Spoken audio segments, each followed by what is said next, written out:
হ্যাঁ রে তনু, সামান্য কটা কাপড় কেচে এত সময় লাগে? বেলা তো গড়িয়ে গেল।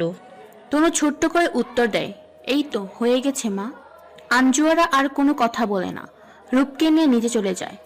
রূপ যাবার আগে অবশ্য তনুকে বলে গেছে তাড়াতাড়ি গোসল করে নিতে, এভাবে বেজা গায়ে বেশি সময় থাকলে শরীর খারাপ করবে। রূপ আর আঞ্জুয়ারা চলে যেতেই তনু সেখানে দাঁড়িয়ে আকাশের দিকে তাকায়। ঘন কালো মেঘ তখন সূর্যটাকে একটু একটু করে গ্রাস করছে। সারা আকাশ মেঘে ঢেকে যাচ্ছে, বোধহয় এবার বৃষ্টি নামবে। অতীতে ডুব দেয় তনু। তনুর ভালো নাম তনয়া মির্জা, তবে এটা তার বাবার বাড়ি না, নানা বাড়ি। আঞ্জুয়ারা বানু তার মা, আর রূপ তার বড় মামার একমাত্র ছেলে। আঞ্জুয়ারা বানুরা 3 ভাই বোন। সে মেজ, আর রূপের বাবা সবার বড়। ছোট এক ভাই আছে, তবে সে প্রবাসী। তবে তার বউ আর 2 মেয়ে মেঘা আর মিশু এই বাড়িতেই থাকে।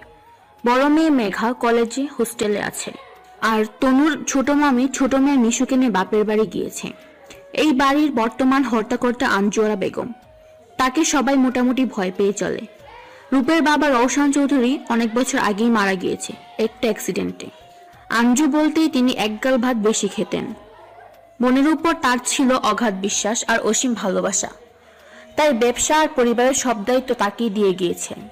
রওশন চৌধুরী মারা যাওয়ার পর ব্যবসার সব দায়িত্বের সাথে গোটা পরিবারের দায়িত্ব তিনি নিজের কাঁধে তুলে নেন। একা হাতে সামলে নেন এই গোটা পরিবারটাকেই। খুব ছোটবেলায় তনুর বাবাও মারা যায়। তনুর তো ঠিক মনেও নেই কি হয়েছিল তার বাবার। মাও তাকে কিছু বলেনি, তবে জ্ঞান হওয়ার পর থেকে সেইখানেই মানুষ। তবে কোনো এক কারণে তার মা তাকে ভালোবাসে না, একদম ভালোবাসে না। এইসব কথা ভাবতে ভাবতেই চোখ দিয়ে জল গড়িয়ে পড়ে মনের অজান্তেই। আজকাল বড্ড কষ্ট হয় তার। এসব ভাবতে ভাবতে গোসল শেষ করে বেরিয়ে আসে। এখন গন্তব্য ড্রয়িং রুম। দুপুর তখন 3:25। দুপুর খাবারটা খেতে হবে। ডাইনিং রুম যাওয়ার পথেই মায়ের ঘরটা পড়ে। তনু মায়ের ঘরটা পার করার সময় কানে ভেসে আসে মায়ের উত্তেজিত কণ্ঠ। কাউকে যেন বেশ ঝাঁঝালো কণ্ঠে উপদেশ দিচ্ছে। যত তাড়াতাড়ি সম্ভব আমার একটা মেয়ে চাই, চৌধুরী বাড়ির জন্য মানানসই মেয়ে, একদম রূপকথা রাজকুমারীর মতো মেয়ে চাই। তনু আর সেখানে দাঁড়ালো না, কিছু একটা মনে করে সেখান থেকে চলে এলো। মা ঠিক কি চাইছে সে খুব বুঝতে পারছে, তবে সে আজও বুঝতে পারলো না মা কেন তাকে ভালোবাসে না। এইসব ভাবতে ভাবতে সে কখন চলে এলো টেরই পায়নি। বেশ কিছু সময় অন্যমনস্ক থাকার পর হঠাৎ তার হুঁশ ফিরে এলো কারো ছোঁয়ায়। তনু অনুভব করে কেউ তাকে পেছন থেকে জড়িয়ে ধরছে। তনু ঠিক বুঝতে পেরেছে এটা রূপ। রূপ তনুকে নিজের দিকে ঘুরে নেয়, বেশ আদুরে গলায় বলে ওঠে, চুলটা মুছে নে, এভাবে ভেজা চুলে টাওয়েল পেঁচিয়ে রাখলে তো ঠান্ডা লেগে যাবে। আমাকে তো আবার সারা রাত জেগে তোর সেবা যত্ন করতে হবে। আফটার অল 10টা না 5টা না একটা মাত্র বউ। কথাটা বলে রূপ হাসি দেয়। তনুও হাসে, কিন্তু কিছু বলে না। দুপুরের খাবারও তো খাসনি তনয়া, এবার তো শরীর খারাপ করবে। তনু কিছু বলে না। অনেক কিছু বলার ইচ্ছে ছিল, তবে রূপের মুখে তনয়া কথাটা শুনেই সব রাগ যেন পানি হয়ে গেছে। সে ধীর পায়ে এগিয়ে যায় খাবার টেবিলের দিকে। যেতে যেতে একবার মুখ ফিরে তাকায় রূপের দিকে। আচ্ছা রূপ, তুমি কি জানো মা কেন আমায় ভালোবাসে না? আমি কি করেছি বলো তো? রূপ কি বলবে কিছু বুঝে উঠতে পারে না। তনু আর কোনো কথা না বলে চলে এসে ধপ করে বসে পড়ে খাবার টেবিলে। টেবিলে সব খাবার ঢাকা দিয়ে রাখা। সে একটা একটা করে খুলে দেয়। না, তার এখন কিছু খেতে মন চাইছে না। সে আবার সব ঢাকা দিয়ে উঠে যেতে নিলে পেছন থেকে কেউ এসে আবার বসিয়ে দেয়। তনু পেছনে তাকিয়ে দেখে শেফালি বেগম, রূপের মা। তুই কি আমাকে না খাইয়ে মারবে বলে ঠিক করেছিস? কখন থেকে তোর জন্য খাবার নিয়ে বসে আছি বলতো? তুই খাসনি বলে আমিও খেতে পারছি না। আয় একসাথে খাবো। তনু একটা মুচকি এসে আবার খাবার বাড়তে শুরু করে। দুজন একসাথে খেয়ে নেয়। এই গোটা বাড়িতে শেফালি বেগম একমাত্র মানুষ যে তনুকে ভালোবাসে, ভালোবেসে যত্ন নেয়। তনু খাবার খেয়ে তার মামানির গালে ছোট্ট করে চুমু খায়, তারপর হেসে ঘরে চলে যায়। এদিকে আঞ্জুরা বানু বিছায় বেশ গুটি গুটি হয়ে বসে আছে। এই বেশ বুঝতে পারছে তনুর প্রতি রূপের টানটা দিন দিন বাড়ছে। একদিন তো এই টানের জন্য রূপকে বিদেশ পাঠিয়েছিল, কিন্তু এত বছর পরেও সেই টান যেন একটুও কমেনি, বরং বেড়েই চলেছে। তবে ভাইকে দেওয়ার কথা তো তার রাখতেই হবে। বেশ ভাবনা চিন্তা করে আঞ্জুরা বেগম রূপের মাকে ঘরে ডেকে পাঠান। শেফালি বেগম ঘরে আসতেই তার হাতে একটা মেয়ের ছবি হাতে ধরিয়ে দেন। এটা ভাইজানের বন্ধু সেলিম শিকদারের একমাত্র মেয়ে ঝুমার ছবি। মেয়ে বেশ সুন্দরী, তাই না ভাবি? শেফালি বেগম কৌতূহল নিয়ে তাকায় আঞ্জুয়ারা বানুর দিকে। মেয়ের ছবি কেন দেখাচ্ছ বলো তো ননদিনী? আঞ্জুয়ারা বানু ছোট্ট হাসি দিয়ে উত্তর দেয়। আমাদের রূপের সাথে বেশ মানাবে, তাই না বলো? শেফালি বেশ থতমত হয়ে খেয়ে যান। রূপ কি মানবে? কেন মানাবে না? না মানালে আমি মানিয়ে নেব। শেফালি বেগম আর কিছু বলে না, ছোট্ট হাসি দিয়ে উত্তর দিয়ে চলে যায়। তুমি যা ভালো মনে করো। আমি নই ভাবি, ভাইজান। আমি শুধু ভাইজানকে দেওয়া কথা রাখতে চাচ্ছি। আজ তনুর ঘুম থেকে উঠতে বেশ দেরি হয়ে গিয়েছে। তাড়াহুড়া করে না খেয়ে বেরিয়ে আসে বাড়ি থেকে, উদ্দেশ্য যত দ্রুত সম্ভব ভার্সিটিতে যেতে হবে। আজ বেশ গুরুত্বপূর্ণ অ্যাসাইনমেন্ট জমা দিতে হবে। রূপ একবার ভাবে সে গাড়ি দিয়ে তনুকে পৌঁছে দেবে, তবে পরক্ষণে কি একটা ভেবে খাবার টেবিলে ছেড়ে আর ওঠে না, সেখানেই বসে থাকে। এদিকে তনু দ্রুত এসে একটা সিএনজি ডেকে নেয়, কিন্তু কি বিপদ, এই সিএনজি তো অর্ধেক রাস্তায় এসেই খারাপ হয়ে যায়। তনু মাথায় হাত দিয়ে দাঁড়িয়ে পড়ে রাস্তায়। এখন কি হবে, কি করে যাবে সে? রাস্তায় তো আর কোনো গাড়িও নেই। তনু ফোন বার করে রূপকে ফোন দেয়, যাতে সে দ্রুত গাড়ি নিয়ে এসে তনুকে ভার্সিটিতে পৌঁছে দেয়, নয়তো বেশ দেরি হয়ে যাবে। রূপ কল রিসিভ করে। তনু রূপকে কিছু বলতে যাবে, তার আগেই সে খেয়াল করে তার পাশে এসে দাঁড়ায় একটা কালো গাড়ি। জানালার গ্লাস নামাতেই তনু বলে ওঠে, আরে অন্তর ভাইয়া, তুমি এখানে? অন্তর রূপের ছোটবেলার বন্ধু। সেই সুবাদে সে বেশ কয়েকবার রূপের বাড়িতেও এসেছে, তাই সে তনুকে খুব ভালো করেই চেনে। কি ব্যাপার তনয়া, তুমি রাস্তায় একা দাঁড়িয়ে আছো কেন? ক্যাম্পাস যাবে না? 9টা তো বেজে গেল। তনু মুখ কালো করে উত্তর দেয়, একেই তো বের হতে দেরি হয়েছে, তার ওপর দেখো না গাড়িটাও মাঝ রাস্তায় খারাপ হয়ে গেল। অন্তর একগাল হেসে গাড়ির দরজাটা খুলে দেয়। এসো তোমায় পৌঁছে দিই। তনু একটু ইতস্তত বোধ করে। থাক, তোমায় কষ্ট করতে হবে না, একটু পরেই কোনো না কোনো সিএনজি চলে আসবে। আরে থাকবে কেন, ভয় পেও না তনয়া, আমিও তো তোমার ক্যাম্পাসেই যাব। দুজনের গন্তব্য যখন একই, তখন বাকিটা পথ না হয় একসাথেই চললাম। তনু আর কিছু বলে না, গাড়িতে উঠে পড়ে। এদিকে গোটা সময় যে রূপ লাইনে ছিল তা তনু খেয়ালই করেনি। ফোনের দিকে চোখ পড়তেই তনুর মুখটা কালো হয়ে যায়। তারপর দুম করে তনু লাইনটা কেটে দেয়। রূপ ফোনটা নামিয়ে গাড়ির চাবি নিয়ে বেরিয়ে পড়ে। বাড়ির সবাই অগোচর কাজী অফিসে গিয়ে হুট করে বিয়ে হয়ে যায় তনুরূপের। সেদিন ছিল ঘন বর্ষণের দিন। তনু আর আঞ্জুরা বানুর মাঝে বেশ ঝগড়া চলছিল। তিনি চান তনুকে বিয়ে দিতে নিজের পছন্দের কারোর সাথে, কিন্তু তনু বিয়ে করতে চায় না। সে সরাসরি মাকে জানিয়ে দেয় সে রূপকে ভালোবাসে, মনে প্রাণে ভালোবাসে। তনুর কথা শুনে আঞ্জুরা বানু চোখ মুখ লাল করে তনুকে জানিয়ে দেয় রূপের সাথে তার বিয়ে সে দিবে না, কিছুতেই না। সে তনুর জন্য ভালো ছেলে দেখে রেখেছে, রূপকে সে তনুর হাতে দেবে না, কিছুতেই না। কিন্তু তনু তো কিছুতেই মানবে না। এমন পরিস্থিতিতে রূপের মা ডেকে পাঠায় রূপকে। তনুকে ছেলের বউ হিসেবে মানতে তার কোনো সমস্যা নেই। আঞ্জুরা বানু কড়া গলায় শেফালি বেগমকে বলে ওঠে, রূপকে ডাকার কি আছে? আমি তো জানি রূপ তাকেই বিয়ে করবে যাকে আমি পছন্দ করব। তনু তো শুধু ওর ভালো বন্ধু, ছোটবেলা খেলার সাথী, জীবন সঙ্গী নয়, কখনো হবেও না। শেফালি বেগম আর তনু দুজন রূপের মুখের দিকে ফেল করে তাকিয়ে আছে।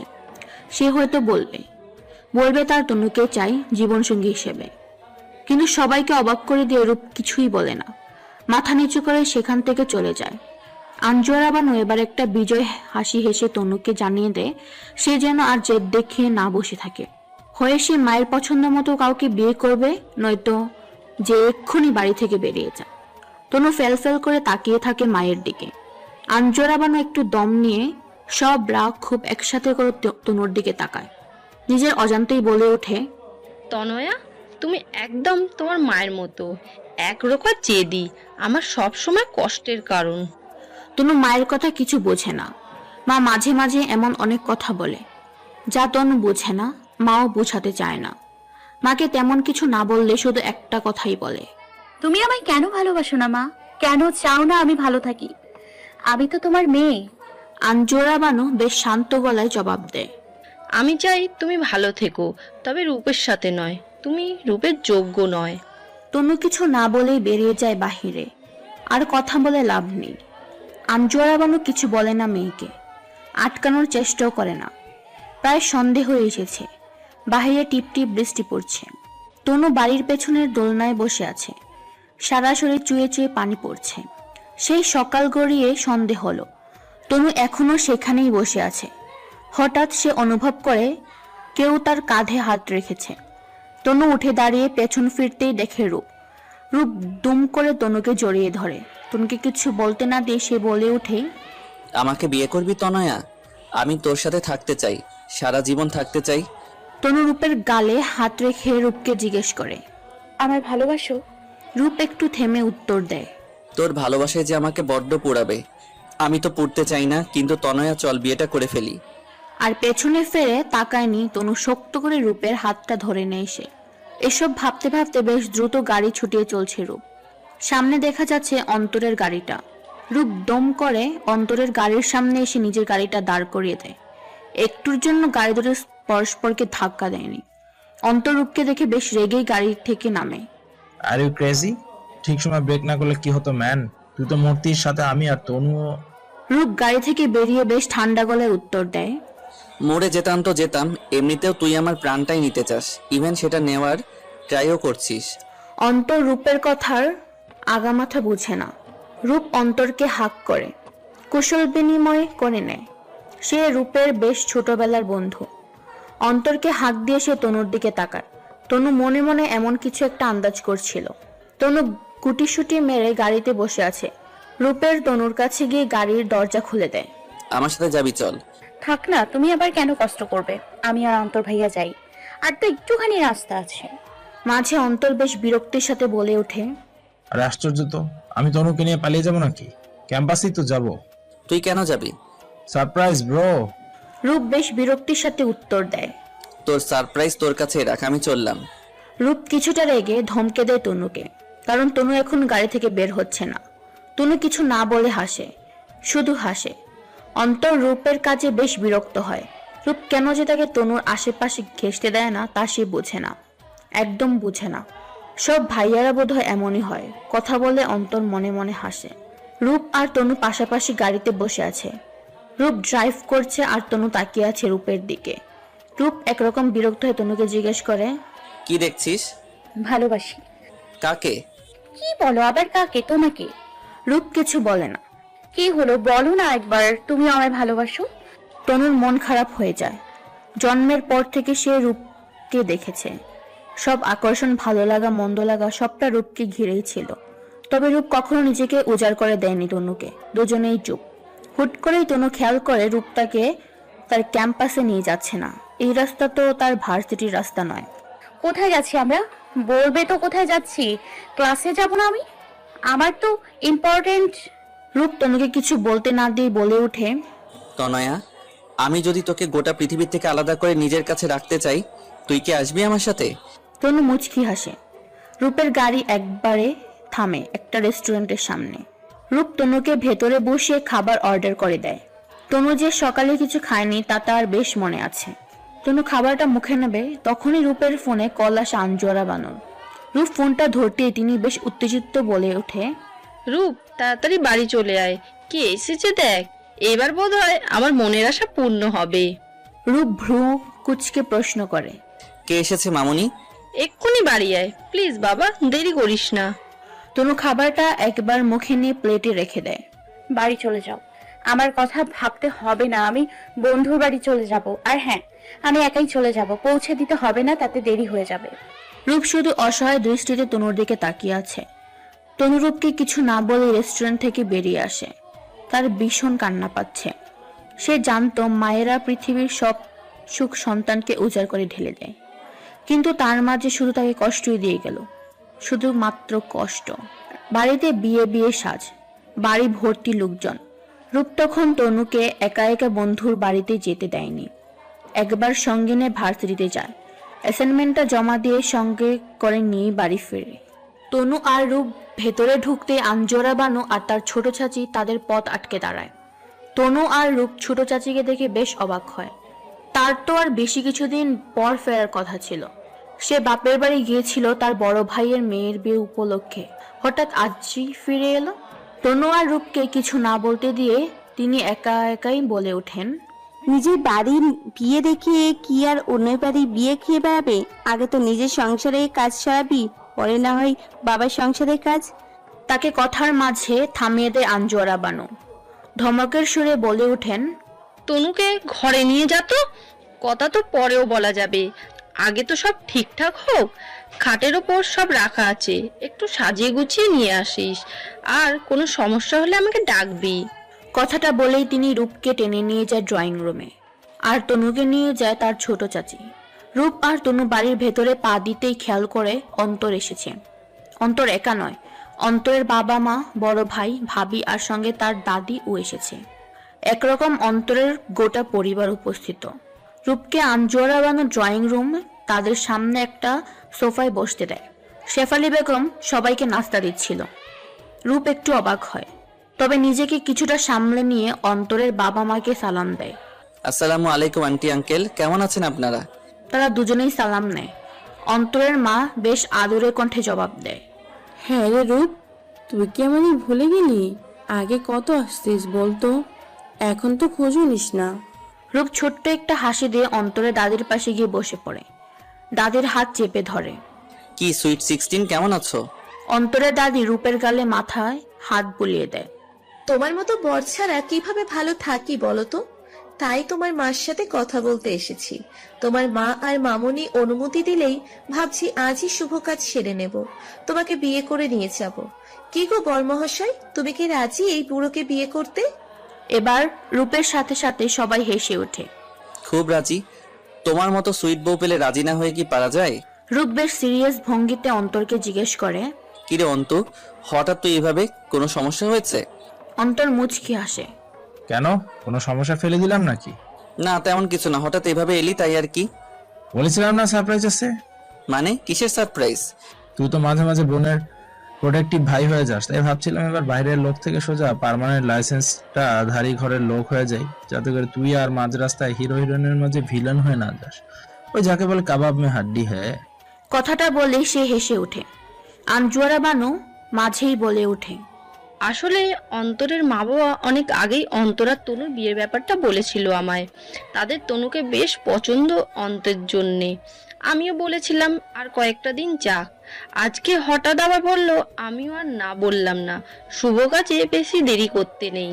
কিন্তু মামনি, রূপ, অন্তরকে তো ছোটবেলা থেকেই দেখছি, চেনা পরিচিত এমন একটা ভালো ছেলে।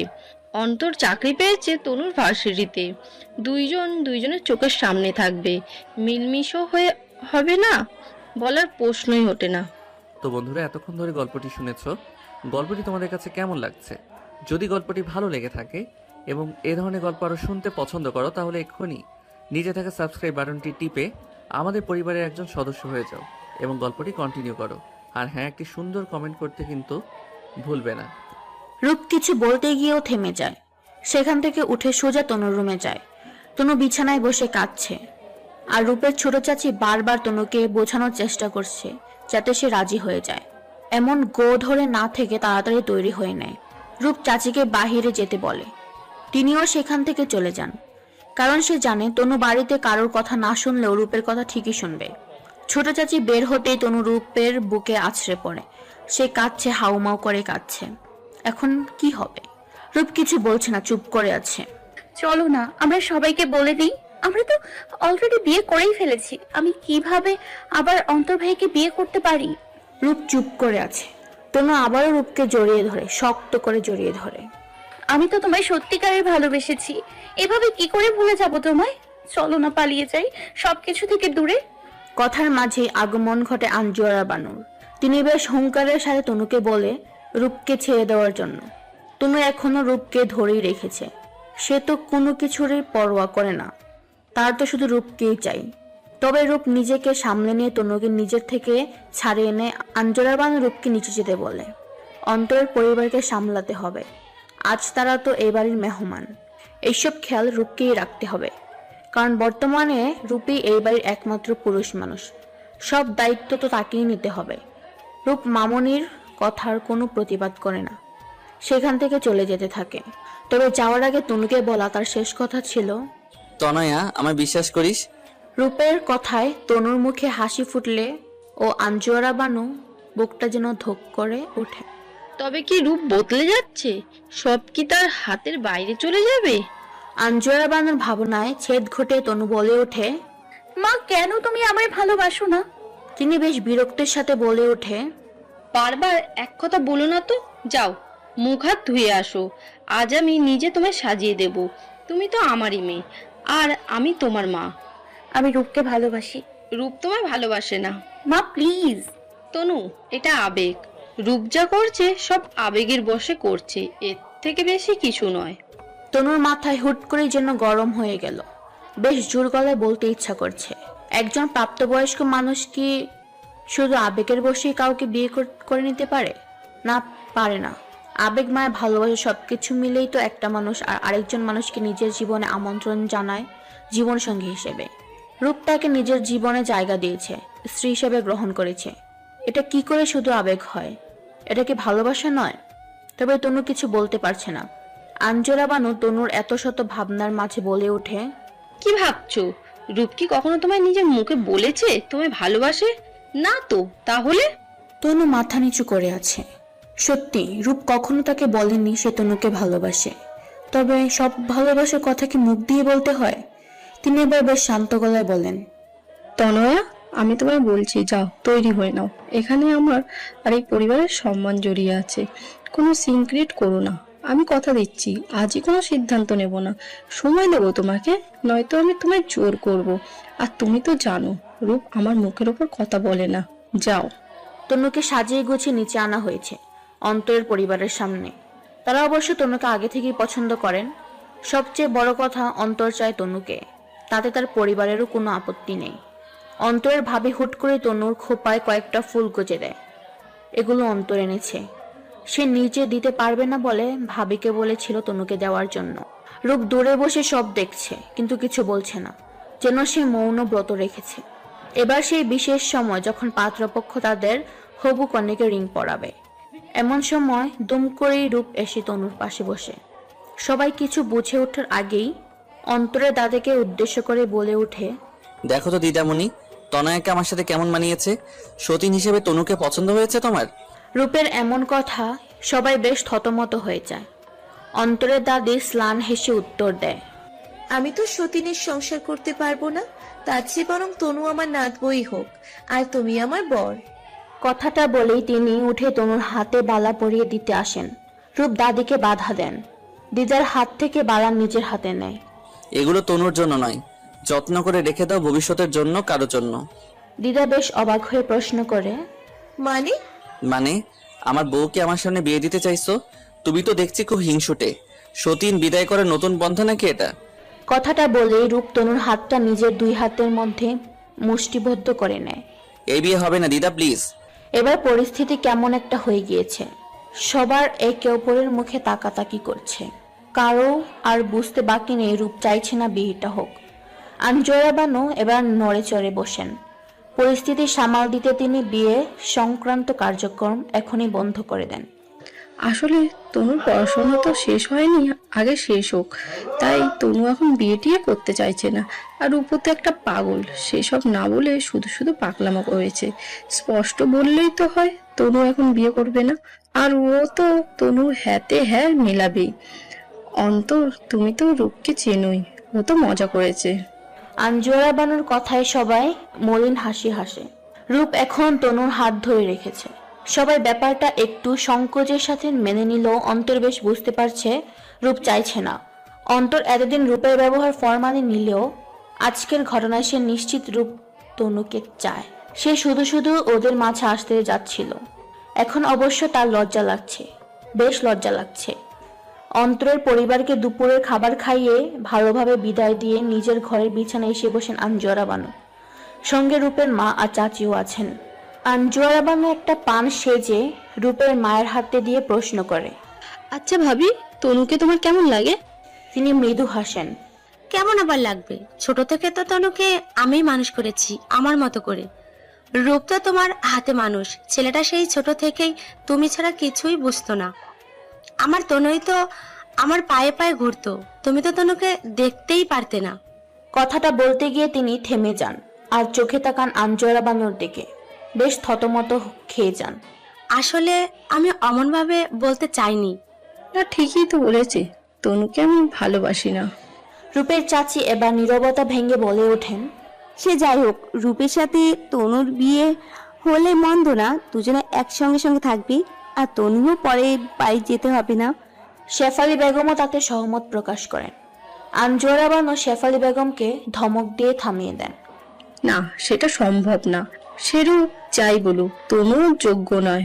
রূপের চাচি বলে ওঠেন, রূপ যে বলল ও তনুকে বিয়ে করবে। এবার আনজোয়ারা বানুর চোখ মুখ লাল হয়ে যায়। এতদিন আমার রূপকে দেখেছো, এটুকু বুঝো না ছেলে কোনটা মজা করে বলছে আর কোনটা সত্যি সত্যি বলছে? রূপ হয়তো তনুকে পছন্দ করে, কিন্তু আমাকে না জানিয়ে বিয়ে অসম্ভব। শেফালি বেগমের মুখটা মলিন হয়ে যায়। তিনি আজ অব্দি বুঝতে পারলেন না তার ননদকে।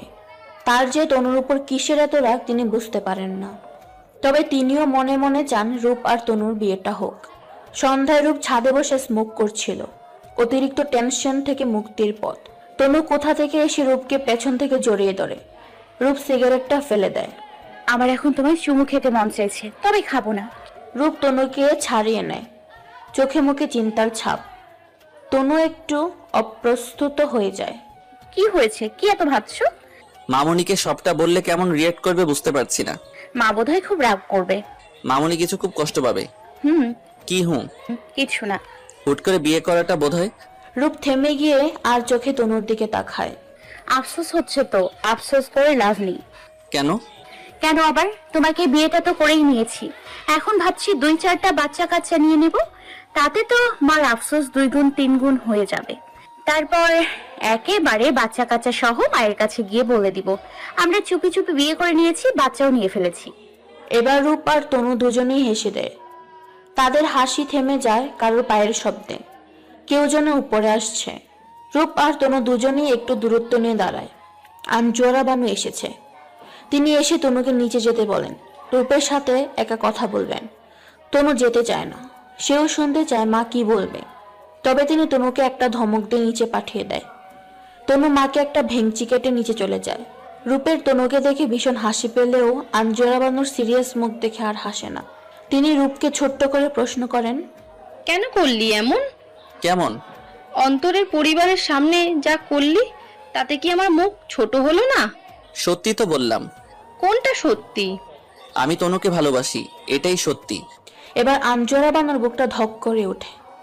রূপ স্বভাবত খুবই চাপা। তার আবেগ অনুভূতি সে খুব কম প্রকাশ করে। ওই তো কিছু মানুষ হয় না যাদের বুক ফাটে তবুও মুখ ফোটে না, রূপ ঠিক তেমন ধাঁচের মানুষ। রূপ যে কখনো এভাবে তনুকে ভালোবাসার কথা বলবে তা তিনি কল্পনাতেও ভাবেননি।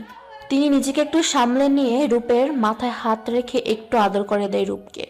আমি চাই না তনুর সাথে তোর সম্পর্ক গড়ে উঠুক, আমি সত্যি চাই না। আমি তনুকে বিয়ে করেছি মামুনি। রূপের এমন কথাতেও তিনি কোনো রিয়াক্ট করেন না। বেশ শান্ত গলায় রূপকে বলে, আমি জানি তুমি এমন কিছু করবে না, তোমাকে আমি জানি, চিনি, বুঝি। তনুকে নিয়ে অনেক কমপ্লিকেশন আছে, তুমি ওর সাথে ভালো থাকবে না রূপ। মামুনি প্লিজ। তোমার বাবাও কখনো চায়নি তনুর সাথে তোমার বিয়ে হোক। তনুর রক্তে দোষ আছে, সে তোমার যোগ্য নয়, কোনোভাবেই নয়। তোমার বাবাকে দেওয়া কথা আমাকে রাখতে হবে। তোমার বাবাকে কথা দিয়েছিলাম, আমি মরা পরেও শান্তি পাবো না। এমন কিছু করো না বাবা। রূপ আর কিছু বলতে পারছে না। তিনিও আর কিছু বলেন না, নিচে চলে আসেন। তনু আড়াল থেকে বেরিয়ে আসে। সে তখন লুকিয়েছিল দেওয়ালের আড়ালে। তনু ছুটে এসে রূপকে জড়িয়ে ধরে। এক্ষুনি হসপিটালে যাব, চলো। কেন? হাসপাতালে কেন? শরীর খারাপ লাগছে? আরে না, রক্ত পরীক্ষা করাতে। তাতে বোঝা যাবে আমার রক্তে কোনো ইনফেকশন আছে কিনা, যেটা তোমার কাছে পার হতে পারে। ধ্যাত, চলো না, মা তো এই ভয়েই তোমাকে আমার থেকে দূরে দূরে। তনয়া, আমার বিশ্বাস করিস? করিস না? করি তো। একটা কথা মনে রাখবি, এই পৃথিবীর সব থেকে খারাপ পরিস্থিতিও যদি কখনো তোর জীবনে আসে, সেই পরিস্থিতিতেও আমি তোর সাথে আছি, কখনো ভেঙে পড়বি না। তুমি কত বদলে গেছো। কি? এই যে কত ভালোবাসছো আমায়, আগে বাসতে না। একবার বলো ভালোবাসি। রূপ চুপ করে আছে। বলবে না? বেশ, বলতে হবে না। এরই মাঝে তনু ডাক পড়ে। শেফালি বেগম ডাকছে। নিচে তনু ছুটতে ছুটতে নিচে চলে যায়, আর কিছু বলে না। রূপ ছাদের রেলিং ধরে দাঁড়িয়ে ভাবতে থাকে মামুনের বলা কথাগুলো। মামুনি যে কথাগুলো প্রথমবার বলেছে এমনটা নয়, এর আগেও বলেছে। আঞ্জুয়ারা বানু যখনই তনুর প্রতি রূপের দুর্বলতা অনুভব করত তখনই তাকে বাধা দিত, বারবার করে বাধা দিত। কিন্তু প্রত্যেক বাধা যেন তনুর প্রতি রূপের আবেগ অনুভূতিগুলোকে আরো তীব্র করে তোলে। ওই যে হিউম্যান সাইকোলজি, মানুষ নিষিদ্ধ জিনিসের প্রতি আরো বেশি করে আকর্ষণ অনুভব করতে থাকে। রূপও তার ব্যতিক্রম নয়। তনু নিজে এসে দেখেন শেফালি বেগম খাবার টেবিল গুছিয়ে রেখেছে। তনু সেখানে এসে তিনি তনুকে বলেন আদা দিয়ে কড়া করে চা বানাতে। খুব করে মাথা ধরেছে। তনুর হাতে চা না খেলে এখন তার চলবেই না। তনু রান্নাঘরে যাওয়ার সময় চোখ পড়ে টেবিলের ঝুড়িতে থাকা চমচ কমলালেবুর দিকে। তনু তার হাত থেকে নিয়ে নেয়। এটা তো আমিই খাবো, তাহলে আমার যমজ বাচ্চা হবে। আচ্ছা, বাচ্চা হলে দুজনেই আমার মতো হবে নাকি রূপের মতো? নিজে নিজে বলে নিজেই জিহ্বায় কামড় দিয়ে রান্নাঘরে চলে যায়। এদিকে তনু কিছু না বলে হাসতে থাকেন। রূপ পকেট থেকে ফোন বের করে অন্তরকে ফোন দেয়। 2 বার রিং হওয়ার পর অন্তর কল রিসিভ করে। রূপকে এক নাগারে কয়েকটা গালি দিয়ে নেয়। তারপর শান্ত হয়ে প্রশ্ন করে, এবার বল কি চাই তোর? গালি দেওয়া শেষ? কি চাই তাই বল, ক্রাশ তো ভাগিয়ে নিলি। দেখা করতে চাই। কি দরকার? হেল্প লাগবে তোর? পারবো না। ভার্সিটি ক্যাম্পাসে আয়, দেখা করি। পারবো না। তুই না আমার বন্ধু? অন্তর আর রূপ সামনাসামনি বসে আছে কফি নিয়ে। অন্তর বেশ কড়া গলায় বলে ওঠে, 7 দিনের মধ্যে আমার জন্য মেয়ে খুঁজে না দিলে তুই আমার বন্ধু না। পরার বন্ধু তোর দোহাই দিতে পারবি না। রূপ দাঁত কেলিয়ে জবাব দেয়, মেয়ে দিয়ে কি করবি? প্রেম করব, বিয়ে করব ভেবেছিলাম। তনুকে নিয়ে সুইডেনে যাব হানিমুনে। শালা তুই সব আশায় পানি ঢেলে দি। কল্পনাও করিস না। তাহলে শুধু পানি না, কেরোসিন ঢেলে আগুন লাগিয়ে দিব। ওকে, করছি না। অলরেডি বুকে যে আগুন লাগিয়েছি সেটা আগে নেভানোর ব্যবস্থা কর। এবার মেয়ে খুঁজে দে, বিয়ে করব। রূপ পকেট থেকে ফোন বার করে একটা মেয়ের ছবি আর নাম্বার ধরিয়ে দেয়। মামুনি দেখতে বলেছিল, পটিয়ে ফেল। আমি পৌঁছানোর আগে বিয়ে করে নে, নয়তো দেখা গেল তুই চিরকুমারী থেকে গেলি। কথাটা বলে রূপ হাসতে শুরু করে। অন্তর দাঁত কটমট করতে করতে বলে, এই জন্য ডেকেছিস? আরে না, মজা করছিলাম। আচ্ছা অন্তু, তোদের ভার্সিটিতে সায়েন্স ল্যাব আছে না? আমার কিছু দরকার ছিল, হেল্প করতে পারবি? আরে গবেট, আমি কি সায়েন্সের টিচার নাকি? সায়েন্সের সব জানি না, কি হেল্প করব? তাতে কি, টিচার তো।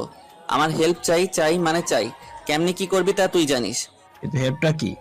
রূপের কপালে বিন্দু বিন্দু ঘাম ঝরছে। কলেজ ক্যান্টিন থেকে বার হতেই রূপ আর অন্তর মুখোমুখি হয়। তনু এক বন্ধুর সাথে ক্যান্টিনে ঢুকছে। রূপকে দেখে তনুর মুখটা যতটা ঝলমলে হয়ে উঠেছিল, অন্তরকে দেখে ততটাই মলিন হয়ে ওঠে। লজ্জায় মাথা নিচু করে নেয়। অন্তর ব্যাপারটা বুঝতে পেরে নিজেও লজ্জা পায়, সেখান থেকে চলে যায়। অন্তর চলে যাওয়ার পর তনু রূপের কাছে আছে। আমার বর কি আমাকে চোখে হারাচ্ছে? না তো, আমি তো আজকাল বউ ছাড়া পৃথিবীর সবকিছু চোখে দেখি। তো কি চাই এখানে? আমার যমজ বাচ্চা চাই। ছি, কি নোংরা! যমজ কমলালেবু খেলে তো আর যমজ বাচ্চা হয় না। বাচ্চার জন্য আগে বাচ্চার বাবাকে লাগে। ছি, কি নোংরা! তনু রূপকে মুখ ভেচি করে সেখান থেকে চলে যায়।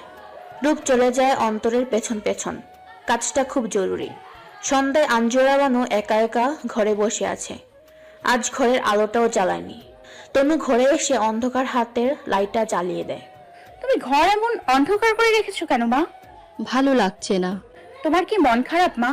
কি চাই তোর? চা করেছি তোমার জন্য, খাবে না? আদা দিয়ে মশলা চা বানিয়েছি, নাও। তিনি আর কিছু বলেন না। তনু মায়ের পাশে বেড সাইড টেবিলটাতে চায়ের কাপ রেখে দেয়। তনু চলে যেতে নিলে তিনি তনুকে পেছন থেকে ডাক দেয়, তনু, এখানে বস। মার হঠাৎ এমন আধুরে কণ্ঠ শুনে তনু বেশ খুশি হয়। একরকম ছুটে গিয়ে মায়ের কাছে বসে। তনু, জানিস আজকে তোর বাবার জন্মদিন। তোর বাবা বেঁচে থাকলে আজকে আমাকে বাইরে নিয়ে যেত ফুচকা খেতে। তনু হাত দিয়ে মাথা চুলকায়। কই, জানি না তো, তুমিও তো কখনো বলনি বাবার জন্মদিন। দিনটা খুব স্পেশাল ছিল একটা সময়। এখন নেই। তিনি তনুর দিকে তাকান। তুই দেখতে বাবার মতো হলেও স্বভাবগুলো একদম মায়ের মতো হয়েছে। চঞ্চল, জেদি, এক বইয়ের সঙ্গে কৌতূহলী। তনু অবাক হয়ে বলে, কই মা, তুমি তো শান্ত, ভীষণ শান্ত। আঞ্জুরা বানু নিজেকে সামলে নেন। তোর বাবা একটা সময় আমাকে খুব ভালোবাসতো। তোর বাবা এখানে এসেছিল তোর নানা ভাইয়ের কাছে। তোর নানা ভাইয়ের অফিসে চাকরি করত। তারপর ভালো লাগা, ভালোবাসা, আমাদের বিয়ে। বড় ভাইজান অবশ্য বিয়েটা একবারের বিপক্ষে ছিল। আমি তো তোর মধ্যে জেদি ছিলাম, সবার বিপক্ষে গিয়ে তোর বাবাকে বিয়ে করেছিলাম। তনু মুচকি হেসে উত্তর দেয়। তারপর আমাকে পেয়ে বড় মামাও হয়তো খুশি হয়ে যায়। হুম, তারপর তুই নোস, তারপর আমার ব্যর্থতা। আমি কেন নই? গল্পে তো এমনটাই হয়। জীবন গল্প নয়, পৃথিবীর সবচাইতে কষ্টের মুহূর্তগুলো হলো ভালোবাসার মানুষের কাছে হওয়া অবহেলার সময়গুলো, আর সেই সময়টাই তো তুই। আঞ্জুরা বানু তনুকে চলে যেতে বলেন। তনু আলো নিভিয়ে নিচে চলে আসে। আজ সকাল থেকে বাড়িতে ভালো মন্দ রান্না চলছে। আজ তনু ছোট মামা দেশে ফিরবে। রান্না করছে আঞ্জুরা বানু আর শেফালি বেগম। তনুর ছোট মামি সারাদিন ঘর থেকে বার হয়নি। তিনি বাপের বাড়ি চলে যেতে চান, তবে কেউ তাকে যেতে দেয়নি। তনু আজ অবধি ছোট মামা আর ছোট মামির সম্পর্কটা বুঝে উঠতে পারে না। স্বাভাবিক স্বামী স্ত্রীর সম্পর্ক তো মনে হয় না। সন্ধ্যা নাগাদ তিনি বাড়ি ফিরে আসেন। রূপের ছোট চাচা সাফায়েত স্বভাবত বেশ শান্ত, খুব কম কথা বলেন। বাড়ির সবাই তার আশাতে বেশ খুশি হয়। তিনি সবার জন্য কিছু না কিছু হাতে করে নিয়ে এসেছেন। রাতের খাবারের শেষে তিনি বেশ দ্বিধাদ্বন্দ্বের সাথে নিজের ঘরে যান। এই গোটা সময়টুকুতে তিনি একবারও নিজের স্ত্রীর মুখ দেখেননি। ঘরে তার স্ত্রী মানে রূপের চাচি বসে আছেন। সাফায়েত সাহেব ঘরে যেতে রূপের চাচি বিছানা থেকে উঠে দাঁড়ায়। বালিশ কাঁথা নিয়ে রওনা হয় স্টাডি রুমের দিকে। সাফায়েত সাহেব বাধা দেন। যেতে হবে না। হবে হবে বললাম তো যেতে হবে না। হবে হবে এত অভিমান করতে নেই নীলু। ভালো তো বাসেন না, মানব মানে পরোয়া করছেন কেন? দরকার নেই। দরকার আছে, আমার দায়িত্ব তুমি। শুধু দায়িত্ব? বিয়ে 8 বছর হতে চললো, সংসার কি জিনিস বুঝলাম না। না পেলাম স্বামীকে, না পেলাম সন্তানের সুখ।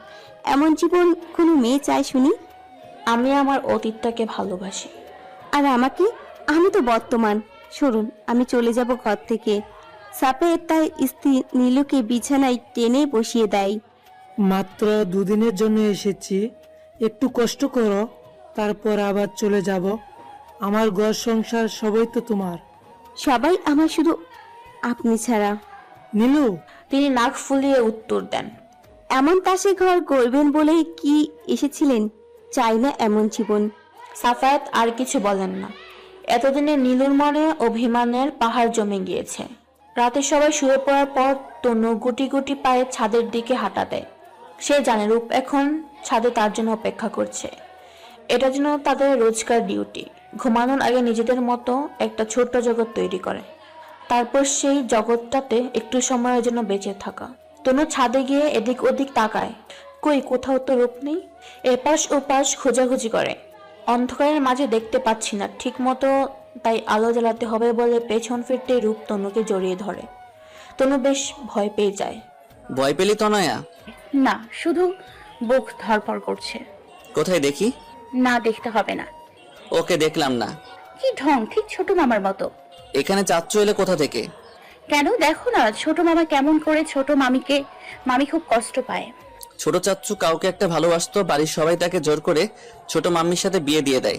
চাচ্চুর সেখানে একটু প্রবলেম, হয়তো মানিয়ে নেবে। আর কবে মানবে শুনি? বুড়ো হলে। কথাটা বলেই রূপ হেসে ওঠে। আচ্ছা রূপ, মা যদি তোমায় অন্য কারোর সাথে বিয়ে দিয়ে দিত, তুমি কি এমন করতে? আমার শোকে পাথর হয়ে যেতে না?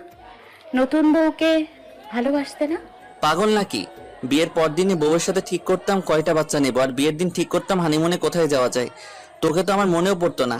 রূপের বাচ্চা? বাচ্চা হয়নি তো এখনো হবে।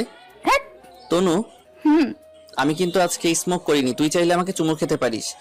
বারান্দায় রেলিং ধরে দাঁড়িয়েছিলেন একটি মেয়ে। লাফ দেওয়ার প্রস্তুতি নিচ্ছিলেন তিনি। ঠিক যখন লাফ দিতে যাবেন তখনই কেউ যেন তার হাতটা টেনে ধরে। তিনি বেশ বিরক্ত নিয়ে পেছন ফিরে তাকান। একটা লম্বা শ্যামবর্ণের ছেলে তার হাত ধরে আছে। তিনি বেশ বিরক্তের সাথে বলে ওঠেন, আপনি কি চাই? ছাড়ুন, আমি লাভ দিব। জীবনের প্রথম চাকরির ইন্টারভিউ দেওয়ার জন্য বসে আছে তন্ময়। গ্রামের সহজ সরল সাদামাটা ছেলে তন্ময়। কলেজের এক পরিচিত টিচার রেফারেন্সে এত দূরে আসা। চাকরিটা তার প্রয়োজন। তন্ময় ওয়েটিং রুমে বসে বসে অপেক্ষা করছিল তার ডাক পড়ার।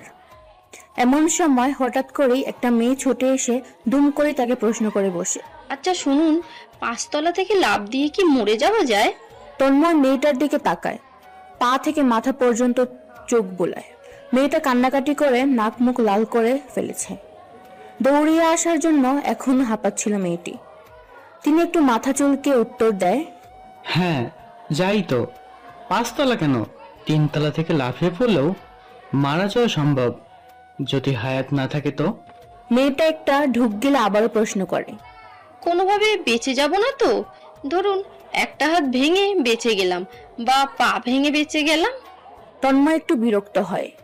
মেয়েটা আবারও নিজে থেকেই বলে ওঠে, আসলে আমি মরতে চাচ্ছি। আপাতত ওই বারান্দা থেকে লাফানোটাই সহজ বলে মনে হচ্ছে। কথাটা বলেই তিনি খোলা বারান্দার দিকে চলে যান। তন্ময় প্রথমে মজা হিসেবে নিলেও মেয়েটির কর্মকাণ্ড তার ভালো ঠেকছে না। মেয়েটি যখন লাফ দেবে তার আগেই তন্ময় তার হাত চেপে ধরে। মেয়েটা ছিল আঞ্জুরা বানু, তনুর মা, আর তন্ময় তনুর বাবা। এটাই ছিল তনুর বাবা মায়ের প্রথম পরিচয়। তন্ময় আঞ্জুরা বানুকে ধরে নিয়ে বসায় একটা চেয়ারে। একটু সংকোচের সাথে প্রশ্ন করে, আপনি মরতে চান কেন? তিনি একটা বড় নিঃশ্বাস নিয়ে বলে ওঠে, প্রেমে ছ্যাঁকা খেয়েছেন কখনো? খেলে বুঝতেন কেমন লাগে। মানে? আজকে আমার বাবার সাথে আমার প্রেমিকের পরিচয় করানোর কথা ছিল। কত কি করে বাবাকে রাজি করিয়েছিলাম, অথচ একটু আগেই খোঁজ নিয়ে জানতে পারি সে আজকে একটা বিয়ে করেছে। এবার বলুন আমার কি বেঁচে থাকা উচিত? আহ কি লজ্জা, বাবার কাছে মুখ দেখাবো কিভাবে? তন্ময় বেশ জোরে জোরে হেসে ওঠে। ও, এই জন্য মরতে চান? ও তা নয় তো কি, আমি বাবাকে এই মুখ কি করে দেখাবো? দেখতে হবে না, মাস্ক পরে নিন, তাহলেই তো হয়। আঞ্জুরা বুকার মতো তাকিয়ে থাকে। আমি ব্যর্থ। না, আপনি অনেক লাকি, তাই তো এমন একজন মানুষের হাত থেকে বেঁচে গেলেন। তাই নাকি? যান, বাড়ি চলে যান, এইসব চিন্তা বাদ দিয়ে। আঞ্জুরা বানু উঠে দাঁড়ান। এমনিতেও তার সুইসাইড করার মতো সাহস ছিল না, তারপর ফ্রিতে মোটিভেশন পেয়ে বেশ ভালো লাগছে। আঞ্জুরা উঠে দাঁড়ায়, তন্ময়কে উদ্দেশ্য করে বলে, আপনি কে? এখানে কি করছেন? হাতের ফাইলটা লক্ষ্য করে নিচ থেকেই বলে ওঠে, চাকরি করতে এসেছেন? এখন আপনি বাড়ি চলে যান। আঞ্জুরা তন্ময়ের হাত থেকে ফাইলটা নিজের কাছে নিয়ে নেয়। তারপর তন্ময়কে উদ্দেশ্য করে বলে, আপনি আমায় হেল্প করেছেন, আমিও আপনার হেল্প করব। কথাটা বলে তন্ময়ের হাতে একটা ফোন নম্বর দিয়ে ছুট লাগায়। তন্ময় এদিক সেদিক দেখেও আর মেয়েটিকে খুঁজে পায় না। তন্ময় বেশ ঘাবড়ে যায়। ফাইলটাতে তার সব সার্টিফিকেটগুলো আছে, একজন মানুষের সারা জীবনের সম্বল। তন্ময় এদিক সেদিক খোঁজাখুঁজি করে। বেশ অনেকক্ষণ খোঁজাখুঁজির পরেও মেয়েটির দেখা পায় না। হুট করেই তার মনে পড়ে মেয়েটি তো তাকে একটা নাম্বার দিয়েছিল। তন্ময় পকেট থেকে ফোন বার করে নাম্বারটাতে ডায়াল করে। না, ফোনটা তুলছে না। তন্ময়ের কপালে বিন্দু বিন্দু ঘাম জমেছে। চিন্তায় সে ঘামতে শুরু করেছে। না জানে কোন ফাঁদে পড়ল সে। এইসব ছাইপাশ চিন্তা করতেই হাতের ফোনটা বেজে ওঠে। সেই নাম্বার থেকে ফোন এসেছে। তন্ময় ফোনটা রিসিভ করে বেশ রাগারাগি করতে থাকলো। অপর পাশ থেকে আঞ্জুরা বানু তন্ময়কে শান্ত হতে বলে, ইন্টারভিউ রুমে ডেকে পাঠায়। তন্ময় সেখানে গিয়ে তো অবাক, মেয়েটি সেখানেও। ইন্টারভিউ রুমে গিয়ে তন্ময় প্রথম পরিচিত হয় আঞ্জুরা বানুর সাথে। সে ছিল এই অফিসের মালিকের একমাত্র মেয়ে। পরিচয় পালা আস্তে ধীরে বাড়তে থাকে। একটু একটু করে দুজনেই তলিয়ে যায় ভালোবাসার সমুদ্রে। আঞ্জুরা আর তন্ময় সম্পর্কটা প্রথমে কেউ মানতে না চাইলেও পরে সবাই মেনে নেয়। গড়ে ওঠে তাদের একটি সুখের সংসার। এইসব এত শত কথা ভাবতে ভাবতে আঞ্জুরা বানুর চোখে জল আসে যায়। সুখ তো আর সবার কপালে সহ্য হয় না, তার কপালেও সহ্য হয়নি। সকাল সকাল তনুর ডাক পড়ে ছোট মামার ঘরে। সাফায়াত সাহেবের ডাক পেয়ে তনু ছুটে লাগায়। সাফায়াত সাহেবের সাথে তনুর খুব কম কথা হয়েছে। তিনি তো জীবনের বেশিরভাগ সময় একা একা কাটিয়েছেন। তনুর মামার ঘরে যেতেই তিনি তনুকে নিজের কাছে বসিয়ে দেন। তনুর হাতে একটা প্যাকেট আর কিছু চকলেট দিয়ে বলেন, এটা আমার ভাগ্নির জন্য। তনু বেশ খুশি খুশি মনে সেটা হাতে নিয়ে উঠতে নিলে তিনি তনুর হাতে একটা সোনার চেইন ধরিয়ে দিয়ে বলে, এটা এই বাড়ির একমাত্র বউয়ের জন্য। তনু এবার বেশ বড়সড় রকম ধাক্কা খায়। এটা ছোট্ট ঢোক গেলে প্রশ্ন করে, বউ মানে? বউ মানে আমাদের রূপের বউ। তনুর মনের মধ্যে লজ্জা আর ভয় দুটিই কাজ করছে। তিনি তনুকে শান্ত করে বলেন, আমি সব জানি, ভয় পাস না। আমি শুধু চাই তোরা সুখে থাক। যে আগুনে আমি পড়ছি সেই আগুনে যেন তোদেরকে ছুঁতে না পারে। তোর মাকে রাজি করানোর দায়িত্ব আমার। তনু চুপচাপ মামার কথা শুনছিল, মনে মনে খুশিও হচ্ছিল।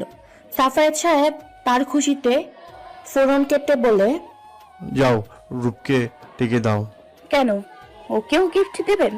তনু হেসে উত্তর দেয়, দেব, যাও ডেকে দাও। অন্তর বারবার রূপকে ফোন করছে, বেশ চিন্তিত দেখাচ্ছে তাকে। রূপ ফোনটা রিসিভ করতেই ওপাশ থেকে অন্তর বেশ উত্তেজিত হয়ে রূপকে বলে ওঠে, রিপোর্ট তো চলে এসেছে, তারা বলেছে শুধু 28% ম্যাচ করেছে, যার অর্থ নেগেটিভ। রূপ একটা বড় নিঃশ্বাস নেয়। এরই মাঝে তনু আসে রূপের ঘরে। তনুকে দেখে রূপ ফোনটা কান থেকে নামিয়ে রাখে। তনু একটু সন্দেহের দৃষ্টিতে তাকায় রূপের দিকে। কার সাথে কথা বলছো শুনি? তোর সতীনের সাথে। কি বলবি বল। ছোট মামা ডাকছে, চলে এসো। রূপ, আমি আবারও বলছি, তনুর সাথে আমি তোমার বিয়ে দেব না। বারবার একই কথা বলে আমায় বাধ্য করো না কোনো কঠিন কোনো সিদ্ধান্ত নিতে। এতটুকু কথা বলেই আঞ্জুয়ারা বানু বসার ঘর থেকে উঠে নিজের ঘরে চলে যান।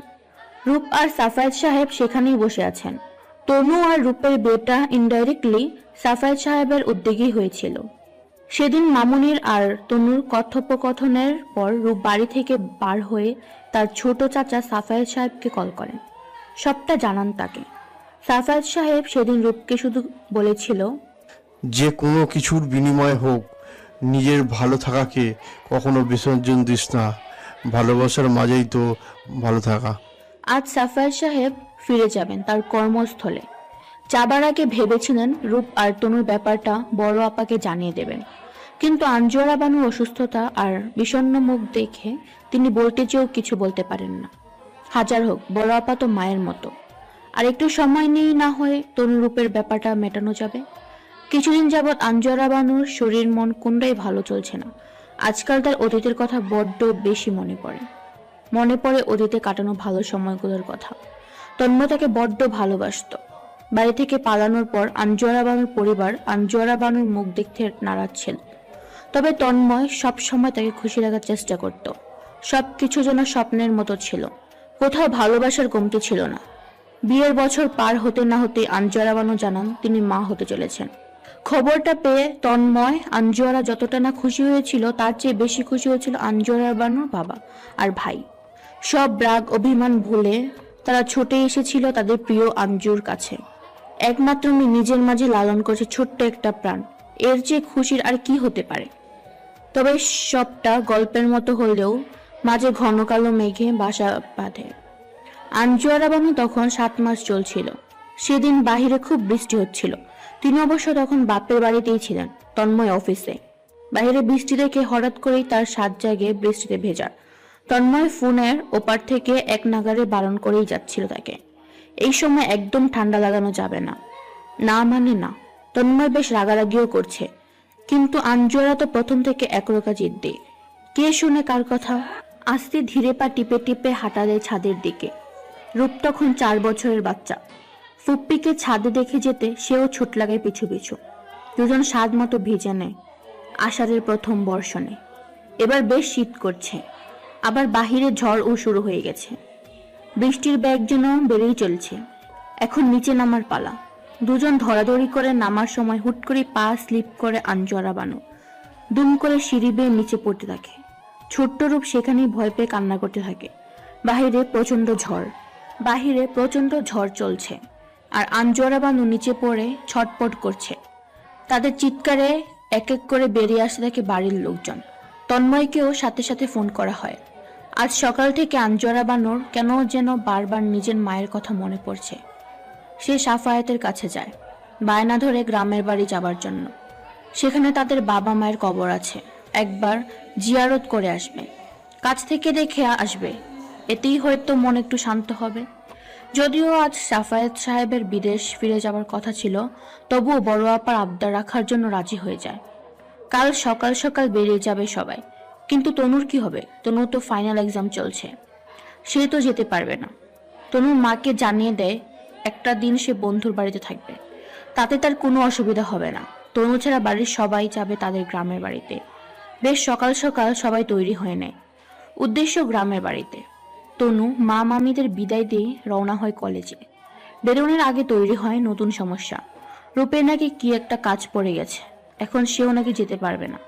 রূপের মা বার কয়েক রূপকে বলে, কোনোভাবেই কি কাজটা পরে করা যায় না? একটা দিনেরই তো ব্যাপার, কাল বিকেলেই ফিরে আসবো। রূপ একটু অসহায় ভঙ্গিতে উত্তর দেয়, না, আমার সম্ভব না। তেমন হলে আমি নিজেই চলে যেতাম, কিন্তু সম্ভব না। আঞ্জুয়ারা বানু কিছু বলে না, চোখ মুখ শক্ত করে দাঁড়িয়ে আছেন তিনি। রূপ মামনির দিকে তাকিয়ে ছোট্ট করে বলে, সরি মামুনি। সবাই বেরিয়ে যায় বাড়ির উদ্দেশ্যে। প্রায় 3টা নাগাদ তনুর এক্সাম শেষ হয়। তনু ক্যাম্পাস থেকে বের হয়ে রাস্তায় দাঁড়িয়ে আছে, সঙ্গে তার বান্ধবীও। উদ্দেশ্য একটা সিএনজি পেলে সেটা নিয়ে রওনা হবে ফ্রেন্ডের বাসায়, রাতটা সেখানেই থাকবে। হঠাৎ তাদের সামনে এসে দাঁড়ায় একটা কালো গাড়ি। রূপ গাড়ি থেকে নেমে আসে। তনু তো অবাক। যাওনি? গেছি তো। তাহলে কি? রূপ গ্রামে গেছে আর আমি রূপের ভূত। কি সব বলো? দেখতেই তো পাচ্ছিস, তোর সামনে দাঁড়িয়ে। গেলে না কেন? রূপ শান্ত স্বরে জবাব দেয়, তোর জন্য। পাশে তনুর বান্ধবী হেসে ওঠে।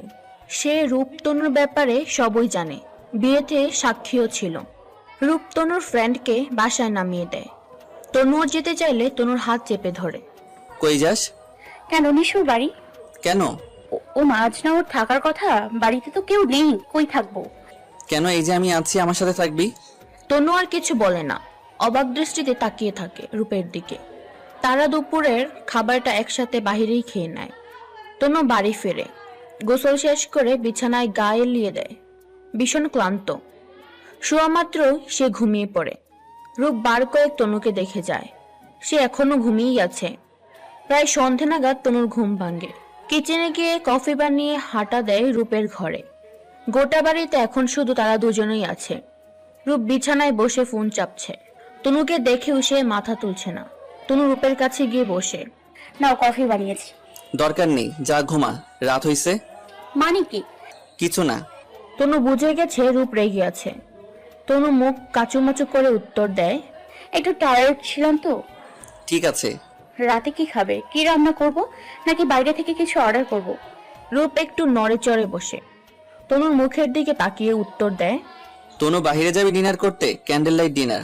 তনু হাসে, হেসে উত্তর দেয়, চলো যাই। দুজন রেডি হয়। তনু প্রথমে রেগুলার একটা ড্রেস পরলেও পরে রূপের জোড়াজুড়িতে একটি শাড়ি পরে নেয়। দুজনে বেশ কাপল কাপল লাগছে আজ। রাত খাবার শেষ করতেই তনু বাড়ি যেতে চায়। বেশ রাত হয়ে গেছে। রূপ ভ্রু কুচকে তনুকে বলে ওঠে, বাড়ি যাব কেন? আজ রাতে আমরা এখানেই থাকবো। তনু অবাক হয়ে বলে, এখানেই থাকবো? এখানেই। তনু একবার নিজের দিকে তাকায়, একবার রূপের দিকে তাকায়, তারপর প্রশ্ন করে, আর জামা কাপড় এইসব পরেই থাকবো নাকি? রূপ একটু বিরক্ত হয়ে উত্তর দেয়, দরকার নাই। খাবার শেষ করে রূপ আর তনু হাঁটা দেয় রুমের দিকে। তনু ঘরে ঢুকতে অবাক হয়ে যায়। কি সুন্দর ঘরটা, চারদিকে কি সুন্দর করে সাজানো। চারদিকটা কাঁচা ফুলের গন্ধে মোমো করছে। কিন্তু 1 মিনিট, তনু কিছু একটা মনে পড়তে রূপের দিকে চোখ বড় বড় করে তাকায়। রূপ লজ্জায় মাথা নিচু করে দাঁড়িয়ে আছে। তনু সকাল সকাল রূপকে না জানেই একা একা বাড়ি ফিরে আসে। মনে তার একরাশ অভিমান জমে রয়েছে। রূপ তখন ঘুমিয়ে ছিল। তনু কিছুক্ষণ রূপের ঘুমন্ত মুখের দিকে তাকিয়ে থাকে, তারপর হুড়মুড় করেই সেখান থেকে বেরিয়ে বাড়ি ফিরে আসে। বাড়ি এসে ফ্রেশ হয়ে নেয়, তারপর রওনা হয় ভার্সিটির উদ্দেশ্যে।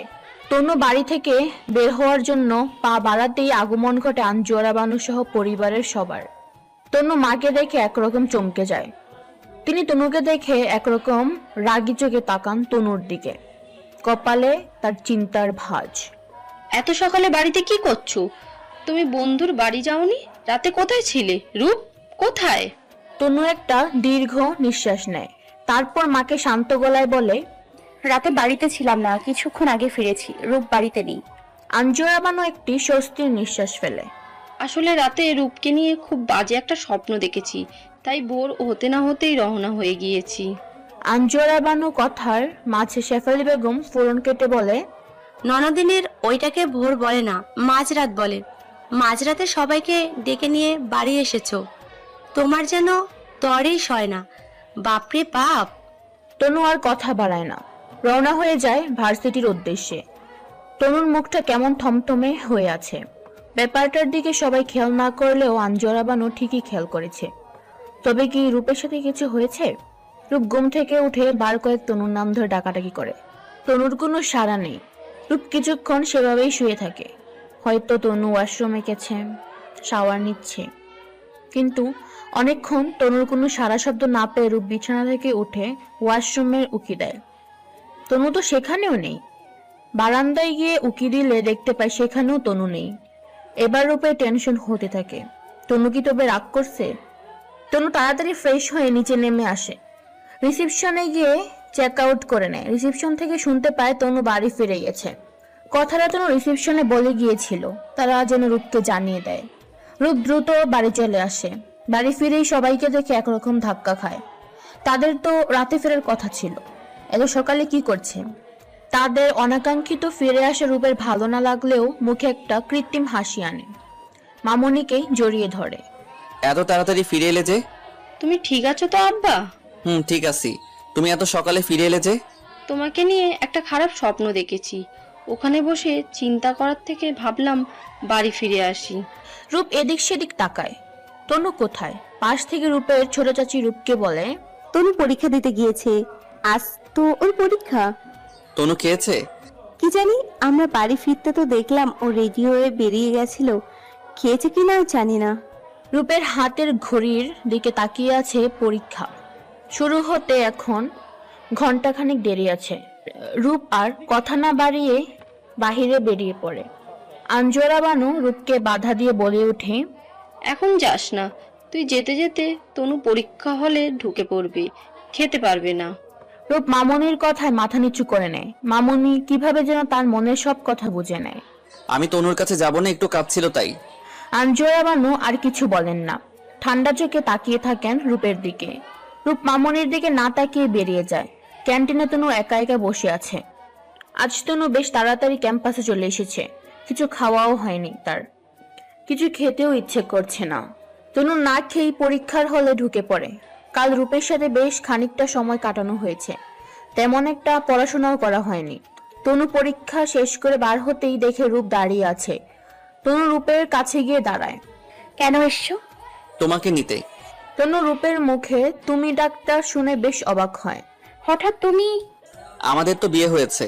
বিয়ে হলেই তুমি ডাক্তার হবে? রূপ আর কিছু বলে না, তনুকে টেনে গাড়িতে তুলে নেয়। তনু কিছু বলছে না, চুপচাপ বসে আছে। রূপ নিজে থেকেই বলে ওঠে, রেগে আছিস তনু? সকাল থেকে তো কিছুই খাসনি, শরীর খারাপ করবে তো। I am sorry. সরি কেন বলছো? কাল নিজেকে সামলাতে পারিনি। After all we are husband wife, এখানে রাগ করার কিছু নেই। আমি রাগ করিনি। আমরা তোর হাজব্যান্ড ওয়াইফ তনু। কেউ জানে না। So what? কেউ না জানলে কি সব মিথ্যে হয়ে যাবে? তুমি ভালোবাসো না আমায়? কে বলেছে? ভালোবাসো, তাই কাল বারবার বলতে বললাম, বললে না তো? বলবো না মানে? বাসো না? তনয়া প্লিজ, সব কথা কি মুখে বলতে হয়? বাদ দাও। মাকে কবে বলবে সবটা? বাচ্চা হওয়ার পর? তুই বললে আজই বলে দিই। তনু আর কিছু বলে না। রূপ আর তনু একসাথে বাসায় ফেরে। সারাদিনে বহুবার রূপ তনু মুখোমুখি হয়। রূপ তনুর সাথে কথা বলতে চাইছে, কিন্তু তনু বলছে না, বারবার মুখ ফিরিয়ে নিচ্ছে।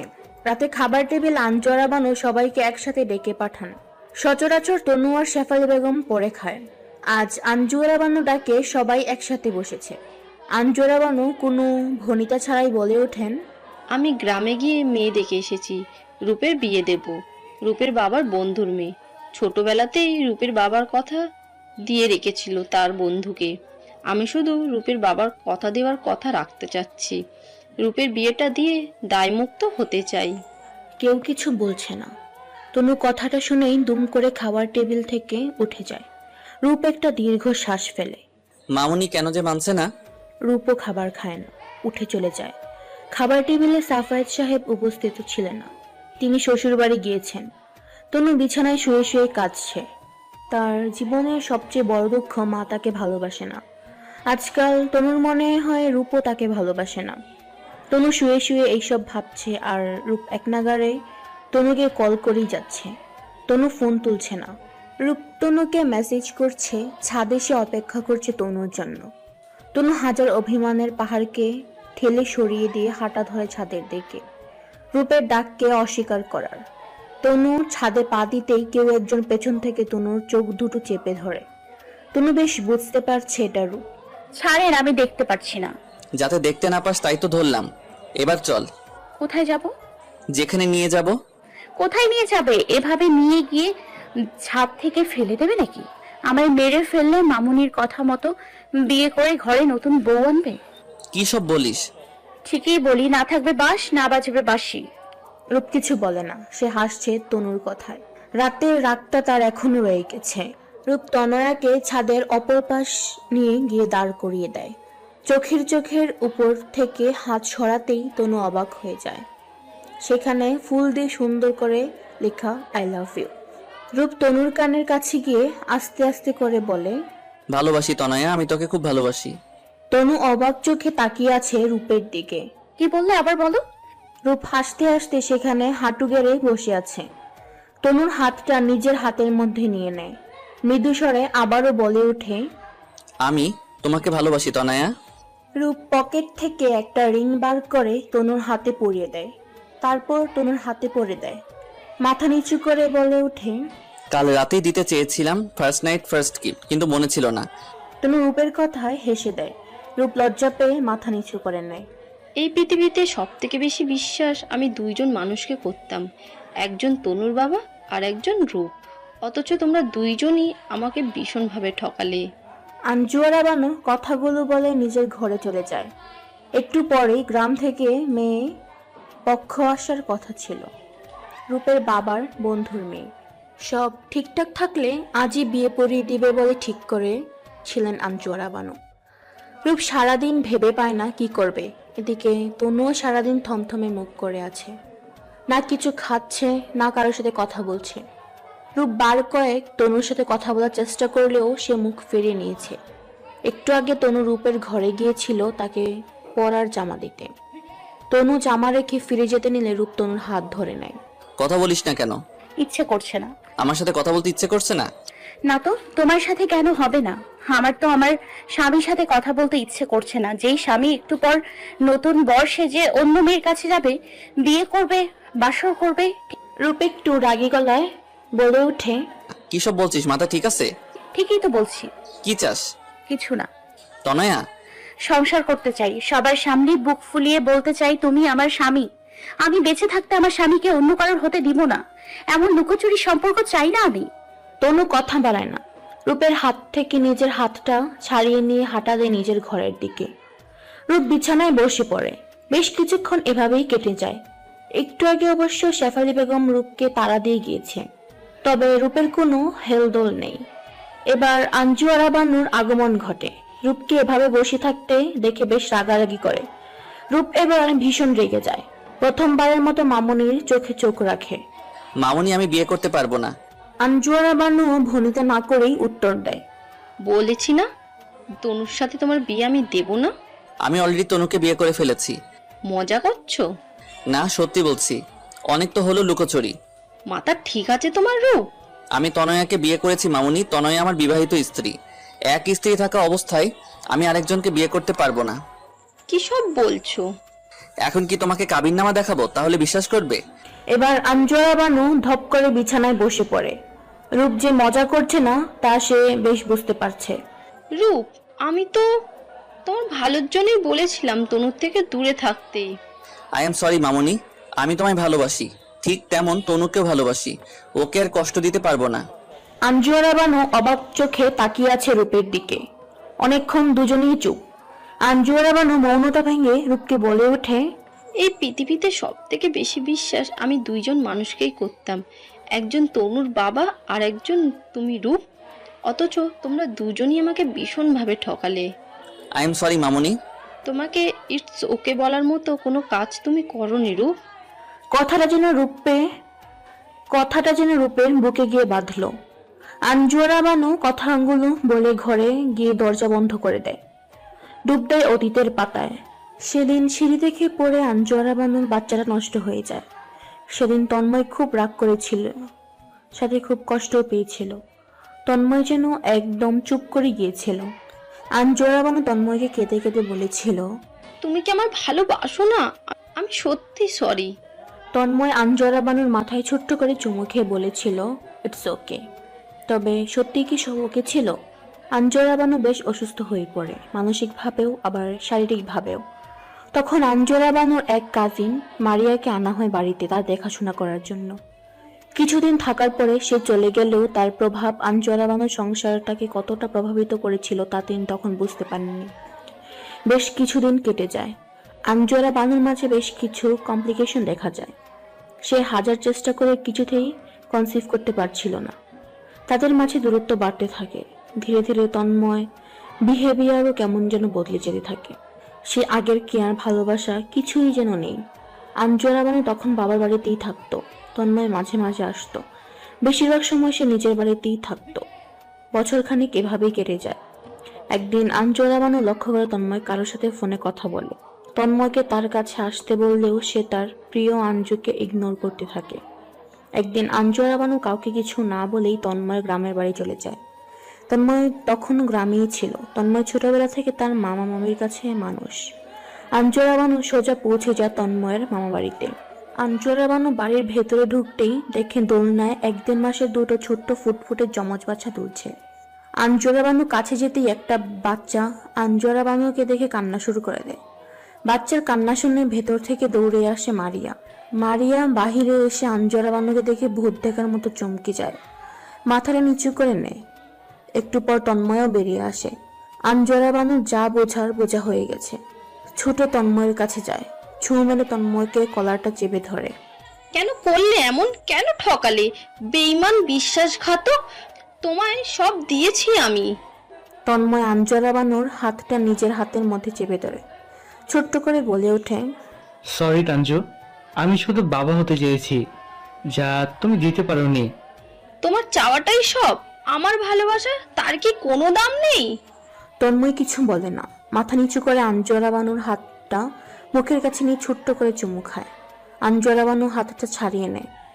মারিয়ার কাছে গিয়ে গাল বরাবর একটা ঠাটিয়ে চড় মারে। প্রচন্ড আগে মারিয়ার গলা চেপে ধরে। কেন করলি এমন?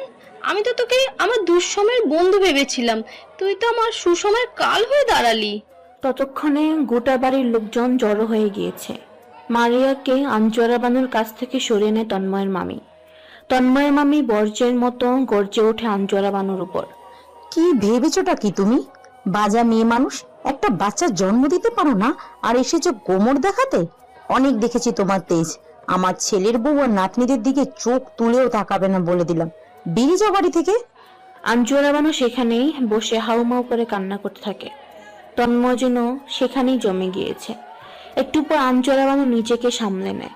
তন্ময় তার কাছে এসেছে, হাত ধরে ওঠানোর চেষ্টা করছে। আঞ্জরা বানু তন্ময়ের হাত সরিয়ে নেয়, চোখ মুখ শক্ত করে উঠিয়ে দাঁড়ায়। তারপর কোনো কথা না বলেই সেখান থেকে বেরিয়ে যেতে থাকে।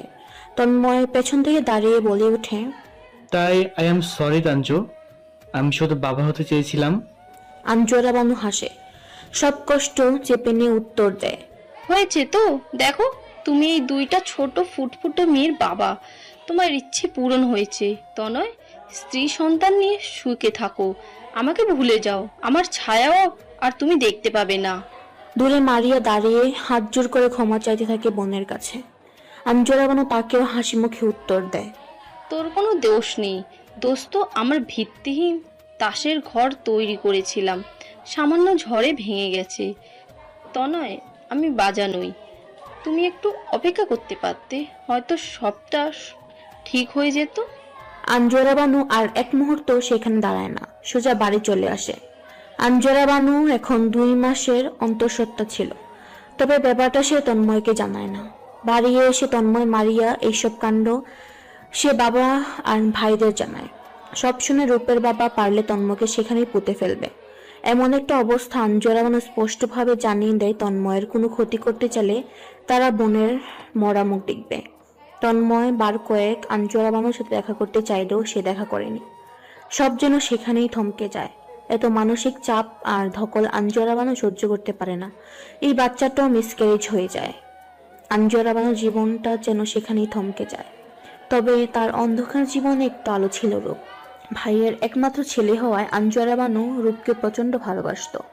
তবে এইসব ঘটনার পর যেন রূপের প্রতি তার ভালোবাসা কয়েক গুণ বেড়ে যায়। রূপ তার একাকী অন্ধকার জীবনে একটু আলো। ছোট রূপও ফুপ্পিকে খুব ভালোবাসতো। মাঝে কেটে যায় কয়েকটি বছর।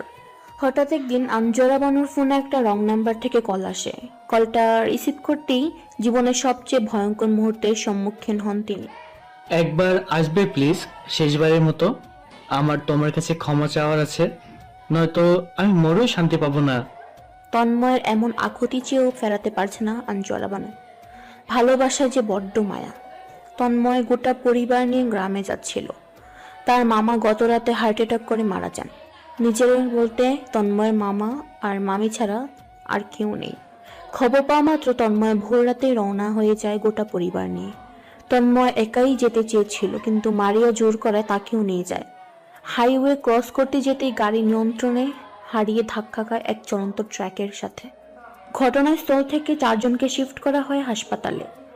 একজনের স্পট ডেড আর তন্ময়ের মাথায় আঘাত লেগেছে, ইন্টারনাল ব্লিডিং হচ্ছে প্রচুর, হয়তো বেশিক্ষণ বাঁচবে না। হাসপাতাল থেকে তন্ময় আঞ্জরা বানুকে ফোন করে। খবর পাওয়া মাত্র তিনি কিছু চিন্তা না করে হাসপাতালে রওনা হয়ে যান। হাসপাতালে পৌঁছে দেখে তন্ময় একটা বেঞ্চে বসে আছে। আঞ্জরা বানুকে দেখে হাউমাউ করে কাঁদতে থাকে।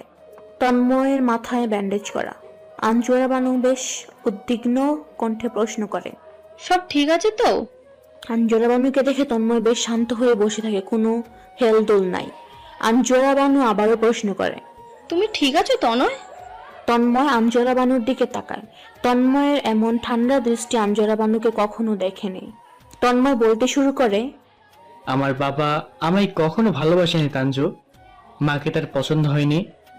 দাদু জোর করে বাবাকে মায়ের সাথে বিয়ে দিয়েছিল। দাদুর প্রতি রাগ বাবা মায়ের উপর ছাড়তো। বাবা মাকে মারতো, কথায় কথায় অপমান করত, আমাকেও করত। বাবা কখনো আমাদের ভালোবাসেনি। আমি কখনো দেখিনি বাবা আমার সাথে ভালো করে কথা বলেছে। আমার বন্ধুরা যেখানে তাদের বাবার সাথে কাটানো সুন্দর সময়গুলো শেয়ার করতো, সেখানে আমি স্মৃতির পাতায় হাতে শুধু বাবার অবহেলা আর আমাকে দেওয়া আঘাতগুলো খুঁজে পেতাম। আমার বয়স যখন 11 বছর, তখন আমার মা মারা যায়। বাবার অত্যাচার সহ্য করতে পারিনি আমার মা।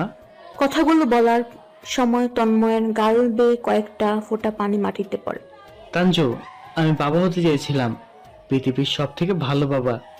আমার চাওয়ার মধ্যে তো কোনো পাপ ছিল না, তবে আমি সেই চাওয়া পূরণ করার জন্য পাপ করেছি। তোমার সাথে অন্যায় করেছি, আমি ক্ষমা করে দাও তাঞ্জু। তন্ময় কেঁদে দেয়। আঞ্জরা বানু তন্ময়কে ঠিক কি বলে সান্ত্বনা দেবে বুঝে উঠতে পারেন না। কিছুক্ষণ চুপ থেকে আবারও প্রশ্ন করে, তুমি ঠিক আছো? তন্ময় এবার হাউমাউ করে কেঁদে ওঠে। আঞ্জরা বানু কি বলবে বুঝতে পারছে না। তাঞ্জু, আমি এমন হতভাগ্য পিতা যার কাছে নিজের সন্তানকে দাফন কাফন করানোর মতো সময় নেই। আঞ্জরা বানু চমকে ওঠে, তন্ময়ের হাত চেপে ধরে। কি হয়েছে তনয়? সবাই ঠিক আছে তো? তন্ময় একটা ঢুক গেলে। আমার এক মেয়ের লাশ ভিতরে আছে, আর এক মেয়ে আইসিইউতে আছে। বাঁচবে কিনা তা ঠিক নেই। মারিয়াও আইসিইউতে আছে, আর আমি। তুমি ঠিক আছো? তাঞ্জু, আমার কাছে বড় জোর 20 থেকে 30 মিনিট সময় আছে। আঞ্জরা বানু কিছু বলতে চাইলে তন্ময় তাকে থামিয়ে দেয়। আমি এক হতভাগ্য পিতা যে নিজের হাতে নিজের মেয়ের লাশ বই নিয়ে এসেছি।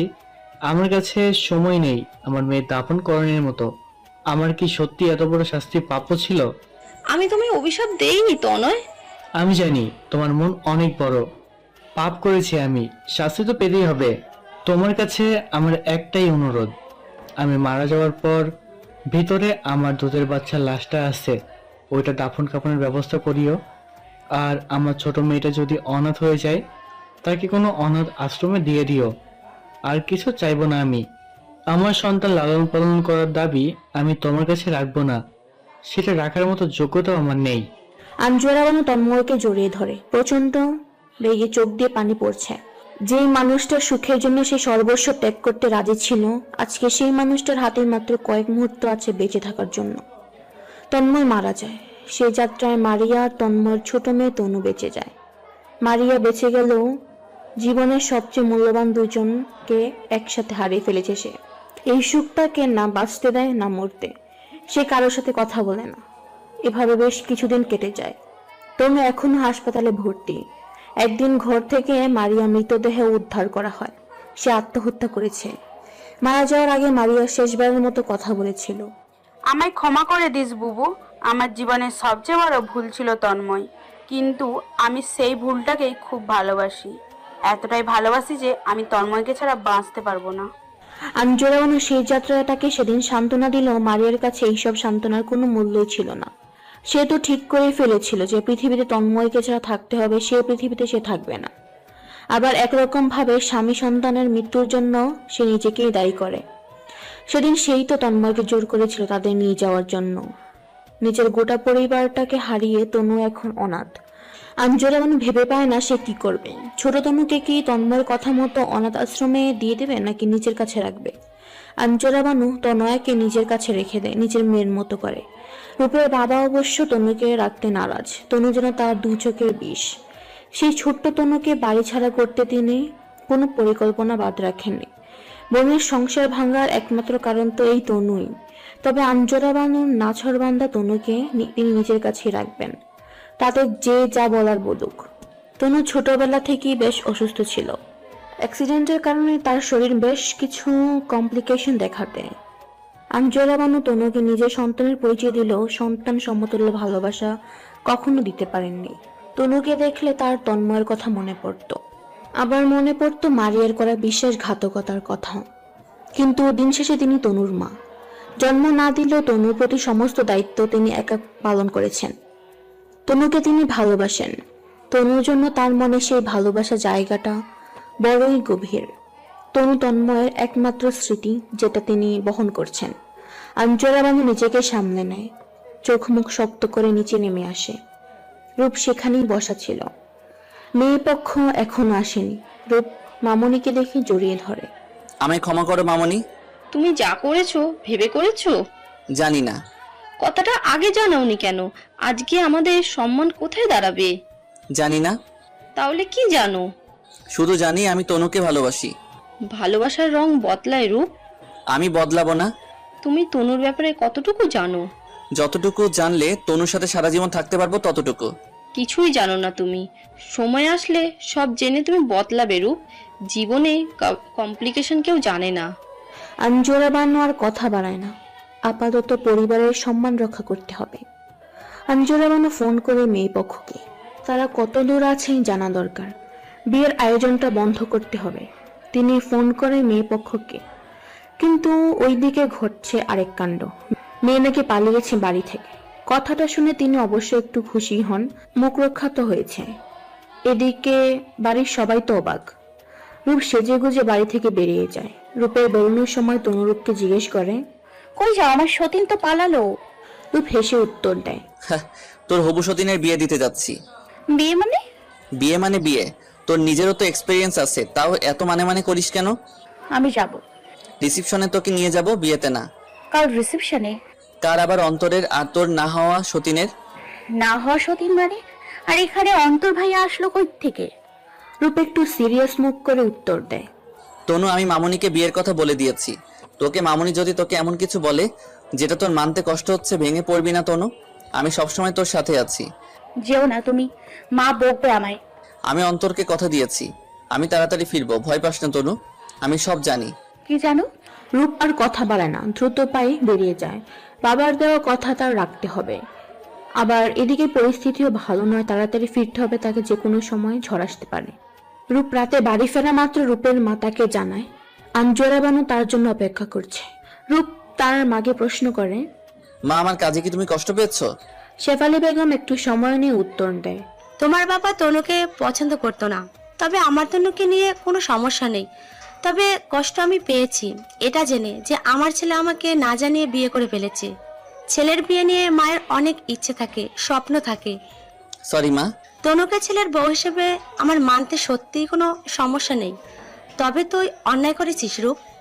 এভাবে কাউকে না জানিয়ে বিয়ে করে ফেলা ঠিক হয়নি। রূপ মাকে জড়িয়ে ধরে, সরি মা, আসলে মামনিকে যে কিছুতেই রাজি করাতে পারছিলাম না, প্লিজ তুমি কষ্ট পেও না। শেফালি বেগম রূপের গালে মুখে হাতে বুলিয়ে আদর করে দেয়।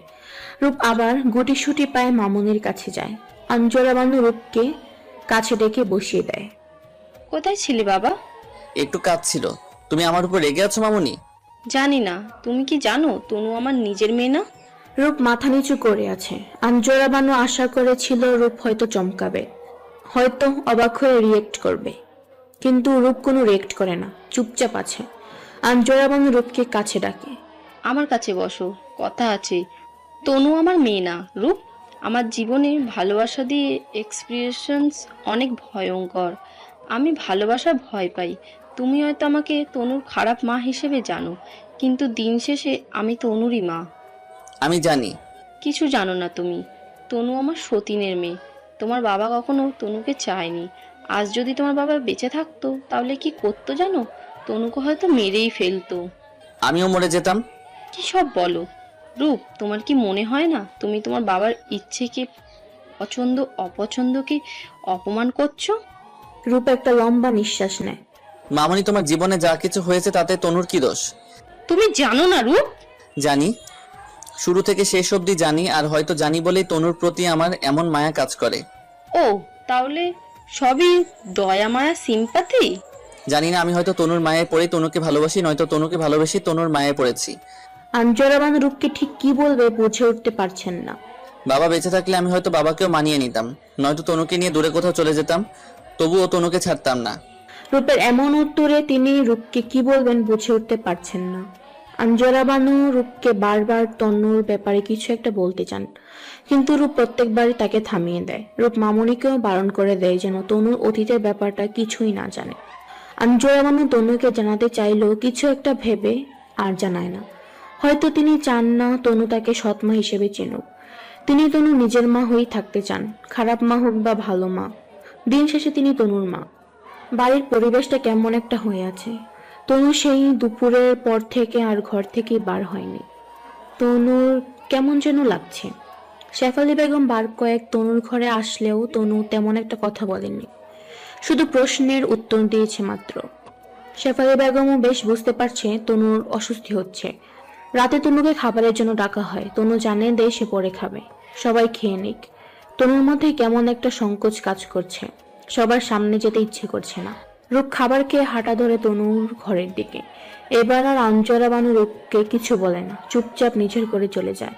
তনু বিছানায় উবু হয়ে বই পড়ছিল। রূপ কিছু না বলেই দুম করে বিছানায় গিয়ে তনুর পাশে শুয়ে পড়ে। তনুর তো ভয়ে দম হয়ে যায় অবস্থা। তনু উঠে বসে। কি করছো? কেউ দেখে ফেললে? দেখে ফেললে মানে? সবাই তো দেখলো আমি তোর ঘরে আসলাম। তনু চমকে যায়। দেখেছে মানে? মা দেখেছে? হুম। কি বলো? বকলো না তোমাকে? রূপ তনুকে টেনে নিজের কাছে নিয়ে আসে। বকবে মানে? কেন বকবে? বর বউয়ের ঘরে গেলে শাশুড়িরা বকা দেয়, জানি না তো? ধ্যাত। তনয়া, কাল রেডি থাকিস। কেন, আবার ডিনার ডেটে নিয়ে যাবে সেদিনের মতো? রূপ লজ্জা পায়। তনুকে একটা চোখ মেরে বলে, কেন, আবার যেতে মন চাইছে নাকি? ক্যান্ডেল লাইট ডিনার সমস্যা নেই, এখন তুই চাইলে আমরা নিজেই রুমেই করতে পারি না? মানে ক্যান্ডেল লাইট ডিনার। এবার তনু লজ্জা পেয়ে যায়। সত্যি করে বলো, কোথায় নিয়ে যাবে? কাল অন্তরের বিয়ে রিসেপশনে। অন্তর ভাই আবার কবে বিয়ে করলো? আজই। কি বলো? আচ্ছা, তোমার না হওয়া সতীন কি অন্তর ভাইয়ের সাথে পালিয়েছে? রূপ জোরে জোরে হাসে। আমার বন্ধু আসলেই গ্রেট। সেদিন রূপ তনুকে বারবার নিজের ঘরে থাকার জন্য বললেও তনু যেতে নারাজ। সে তো ভয়ে দরজা বন্ধ করে রেখেছে যাতে রূপ না আসতে পারে ঘরে। কেমন একটা লজ্জা লাগছে, সবার সামনে দিয়ে রূপের ঘরে ঢুকবে, বাড়ির সবাই দেখে ফেলবে তো। ছিচি, কেমন লাগবে বিষয়টা। কেটে যায় বেশ কিছু সময়। পরিবারের সবাই স্বাভাবিকভাবে মেনে নিয়েছে রূপ আর তনুর সম্পর্কটা। তবে আঞ্জরা বা নূর কোথাও একটা যেন সংকোচ রয়েই গেছে তনুকে নিয়ে। তিনি মাঝে মাঝে তনুকে প্রশ্ন করেন, তনু, তুমি কি আদেও ওর রূপের সাথে ভালো থাকতে পারবে শেষ অবধি? তনু মায়ের প্রশ্নে অবাক হয়। সব মায়েরাই তো চায় মেয়েরা সুখে থাকুক, তুমি কি চাও না আমি সুখে থাকি? আঞ্জরা বানু একটা দীর্ঘ শ্বাস ফেলে। আমি সত্যি চাই না তোমার ভাগ্য আমার মতো হোক। আমার ভয় হয় তনু তোমাকে নিয়ে। রূপ তো পুরুষ মানুষ, ভালোবাসা আমি বিশ্বাস করি না। ভালোবাসার রূপ বদলাবেই। তনু মায়ের এমন কথায় অবাক হয়। মা কি বলছে তার কিছুই তো বোধগম্য নয়। রূপ আর তনুর বিবাহিত জীবন বেশ ভালোই কাটছিল। তবে এই যে বাঙালি পরিবারের নিয়ম অনুযায়ী নির্ধারিত একটা সময়ের পর বাচ্চা নিতেই হবে, তনুও তার বাহিরে নয়। দেখতে দেখতে কেটে গেছে বেশ খানিকটা বছর। তনুও সমাজের ধারাবাহিকতা মেনে একটা বাচ্চা নিতে চাইছে, কিন্তু রূপ চাইছে না। শেফালি বেগমও তনুর কাছে আবদার নিয়ে বসে আছে, বাচ্চা তার লাগবেই। শেষ বয়সে নাতি নাতনির সাথে খেলবে, এটাই তো নিয়ম। দেখতে দেখতে আরো কয়েকটা বছর কেটে গেল, কিন্তু রূপ তনয়ের সংসারে এখনো কোনো বাচ্চা এলো না। যেই শেফালি বেগম একসময় তনুকে আঞ্জরা বানুর চেয়ে বেশি ভালোবাসতো, সেই শেফালি বেগম এখন যেন তনুকে দেখতে পারে না। তার ধারণা তনুরই হয়তো কোনো প্রবলেম আছে, নয়তো তনু আজকালকার মেয়েদের মতো বাচ্চা নিতে চাইছে না, তাই তো বাচ্চা হচ্ছে না। আজকাল শেফালি বেগম তনুকে কথা শোনায়, তনু কষ্ট পায় তার আচরণে। তবে এখন তো শেফালি বেগম তার শাশুড়ি, একটু বকলে দোষ কি? আঞ্জরা বানু সরু দেখতে থাকে। সে তো এই দিনেই ভয় পাচ্ছিল, তাহলে কি তনুর ভাগ্যও তার মতোই হবে? কিন্তু কোনো কিছু কি সত্যিই করার নেই? আঞ্জরা বানু নিজের বেলায় কিছু করতে পারেননি, তবে এখন প্রশ্নটা তার মেয়েকে নিয়ে। রূপকে ডেকে পাঠানো হয়, রূপ মামনির ঘরে আসে। কিছু বলবে মামনি? রূপ, তোমার মা বাচ্চা নিতে বলেছে। বলছে তো। এই বিষয়ে তোমার কি মতামত? সন্তান আল্লাহর দান, মামনি যখন হবার হবে, তুমি এত চিন্তা করো না। আঞ্জরা বানুর চোখ ছলছল করছে। তাদের কথার মাঝে আগমন ঘটে শেফালি বেগমের। তিনি কথায় মাঝে ফোড়ন কেটে বলে ওঠেন, আল্লাহর দান ঠিকই আছে, তবে স্বামী স্ত্রীর মধ্যে যদি কারো কোনো সমস্যা থাকে তাহলে কি করে সন্তান হবে শুনি? তনুকে ডাক্তার দেখা, আমি 2 দিন পর মরে যাব, নাতি নাতনির মুখ না দেখেই কি আমাকে মরতে হবে? আঞ্জরা বানু অসহায় দৃষ্টিতে তাকিয়ে আছে রূপের দিকে। রূপ মায়ের কথায় অবাক হয়। মা, তুমি না তনুকে ভালোবাসো? বাসি, তবে তনুর চেয়ে বেশি জরুরি আমার বংশের প্রদীপ। কালেই তনুকে ডাক্তারের কাছে নিয়ে যাও, যা করার করো, একটা বাচ্চা চাই ব্যাস। মা, এসব কেন বলছো? তোদের পরে শ্রেয়ার বিয়ে হয়ে এখন তার 2টা বাচ্চা হয়ে গেল, অথচ তোদের কোল এখনো খালি। আমি কিছু জানি না রূপ। কথাগুলো বলে তিনি ঘর থেকে বেরিয়ে যান। আঞ্জরা বানু কাঁদছে। তবে কি মেয়ের সংসারটাও তার মতোই করেই ভেঙে যাবে? রূপ মামুনির দিকে তাকায়। কি হয়েছে মামনি, চিন্তা করছো কেন? আমার তোমার কিছু বলার আছে রূপ। কাল আমি তনুকে নিয়ে যাব ডাক্তারের কাছে, তুমি চিন্তা করো না, ঘুমিয়ে পড়ো মামনি। রূপ আঞ্জরা বানুর কথা না শুনেই নিজের ঘরে চলে আসে। ঘরে তনু বসে বসে কান্না করছে। রূপ তনুর কাছে যায়। তনু আড়াল থেকে শেফালি বেগমের কথা শুনে ফেলেছে। কষ্ট পেয়েছো তনয়া? আচ্ছা ধরো আমার সত্যিই কোনো প্রবলেম থাকলো, তখন তুমি কি আবার বিয়ে করবে নাকি? রূপ হাসে। আচ্ছা ধরো প্রবলেমটা আমারই হলো, তুই কি আবার বিয়ে করে প্ল্যান করে বসে আছিস নাকি? দেখ, আমি কিন্তু আমার বউয়ের বিয়ে দেখতে পারবো না, বলে দিলাম। তনু হেসে দেয়। তনু বাচ্চা কাচ্চা একটা পরিবারের সবচেয়ে মূল্যবান সম্পদ, তুই চিন্তা করিস না, তনুর ভয় করতে থাক। আজকাল শেফালি বেগম তনুর সাথে বেশ খারাপ ব্যবহার করে। ব্যাপারটা আঞ্জরা বানুরও চোখে লাগছে খুব। আঞ্জরা বানু নিজেকে সামলাতে না পেরে একদিন বলেই বসে, তনুর সাথে এভাবে কথা বলো না ভাবি, তুমি তো ওকে ছোটবেলা থেকে মানুষ করেছো, একবার ওর মুখের দিকে তাকাও তো, কতটা কষ্ট পায় ও তোমার ব্যবহারে। শেফালি বেগম কিছুটা হকচকিয়ে বলে ওঠে, তুমি কি করে আশা করো আমি তোমার মেয়ের মুখের দিকে তাকিয়ে নাতি নাতনির আশা ভুলে যাব? কিছুক্ষণ থেমে তিনি আবারও নিজ থেকেই বলে ওঠে, আজকাল অনেক চিকিৎসার পদ্ধতি বেরিয়েছে, আল্লাহ দিলে টাকা পয়সাও তো কোনো অভাব নেই, দেখো কি হয়, পরে যদি নাই হয় তখন ভাবা যাবে। না হলে কি করবে ভাবি? শেফালি বেগম আঞ্জরা বানুকে কোনো উত্তর দেয় না। মায়ের জোরাজুরিতে রূপ বার কয়েক তনুকে নিয়ে ডাক্তারের কাছে যায়। তবে বিষয় যে রূপ তেমন কোনো গুরুত্ব নেই, তনু তা বেশ বুঝতে চাইছে। রিপোর্ট থেকে শুরু করে ডাক্তারের সাথে তার করা সম্পূর্ণ কনভারসেশনের কোনো কিছুই সে তনুকে জানায় না। তনু বেশ রেগে আছে রূপের উপর। রূপ বিছানায় হেলনা দিয়ে শুয়ে ফোন চাপছে। রূপকে বার কয়েক ডাকার পরেও তার কোনো রেসপন্স নেই। তনু আরো রেগে যায়, রূপের হাত থেকে ছো মেরে ফোনটা নিয়ে যায়। কি হলো, ফোন নিলি কেন? ডাকছি তো। কি শুনছি তো, বল। ডক্টর কি বলেছে? কোন ডাক্তার? কোন ডক্টর মানে? আমাদের বাচ্চা হবে কবে? এত বাচ্চা বাচ্চা করিস কেন, তুই নিজেও তো একটা বাচ্চা। ধ্যাত, বলো না। কিছু না। বলো না। বললাম তো কিছু না। তনু একটু থেমে যায়, আস্তে ধীরে বলে ওঠে, শোনো না, ডক্টর কি আমার কোনো প্রবলেমের কথা বলেছে? আমার জন্য কি? রূপ একটু সিরিয়াস ভঙ্গিতে বলে ওঠে, বলেছে তো, ডাক্তার এটাও বলেছে আমার জন্য নাকি মেয়ে দেখে রেখেছে, আমি রাজি থাকলেই হাসপাতালে বিয়ে দিয়ে দিবে। মেয়ে কিন্তু তোমার চেয়ে সুন্দরী। তুমি দেখেছো? না, ডাক্তার বললো। আমি তাহলে কম সুন্দরী, তাই না? তনু রূপের দিকে তাকিয়ে আছে। রূপ হো হো করে হেসে ওঠে। তনু কেঁদে দেয়। রূপ তনুকে জড়িয়ে ধরছে। আজকাল মা তোমাকে খুব কথা শোনায়, তাই না তনয়া? বাদ দাও, আমি কিছু মনে করি না। হাজার হোক শাশুড়ি বলে কথা, কষ্ট পেয়ে না তনু, আমি আছি তো। তুমি আছো বলেই তো আমি আছি। রূপের নানু আপু বেড়াতে এসেছেন, কিছুদিন এই বাড়িতে থাকবেন। তনুকে তিনি অবশ্য আগে থেকেই চিনেন। রূপের আম্মু যখন বাবার বাড়ি যেত তনুকেও সাথে নিয়ে যেত। তনুকে তিনি আদর করেন। রূপ আর তনুকে দোয়া দেন। রূপ তনুকে কাছে ডেকে বসিয়ে নেন। কি রে বাবা, বাচ্চা কবে নিবা? আমার দিন তো ফুরা এলো, নাতির মুখ দেখছি, এখন পুতির মুখ না দেখলে হয়? তনু চূড়ার মতো মাথা নিচু করে নেয়। তিনি আবারও প্রশ্ন করেন, তোমরা কোনো পদ্ধতি করে রাখছো নাকি? বউয়ের কোনো সমস্যা আছে? রূপ হাসতে হাসতে উত্তর দেয়, নানু আপু, সমস্যা তো আমারও থাকতে পারে, শুধু ওরে প্রশ্ন করো কেন? নাউজুবিল্লাহ, কি বলো নানা? তোমার সমস্যা থাকবে কেন? তুমি আমার জুয়ান পুরুষ, তোমার সমস্যা কি? পুরুষ মানুষের আবার সমস্যা থাকে? রূপ একটা দীর্ঘ শ্বাস ফেলে। নানু আপু, সমস্যা কি শুধু মেয়েদেরই থাকে? তুমি পুরুষ মানুষ, এইসব মেয়েদের ব্যাপার বুঝবা না। যাও, তুমি যাও, তোমার বউয়ের সাথে কথা বলি। রূপ যেতে না চাইলেও রূপকে বুকে পাঠিয়ে দেয়। এখন মেয়েদের কথা হবে, মেয়েদের মাঝে তুমি পুরুষ মানুষ, কি করবা? যাও, ঘরে যাও। রূপ উঠে চলে যায়। তনুকে কাছে ডাকে।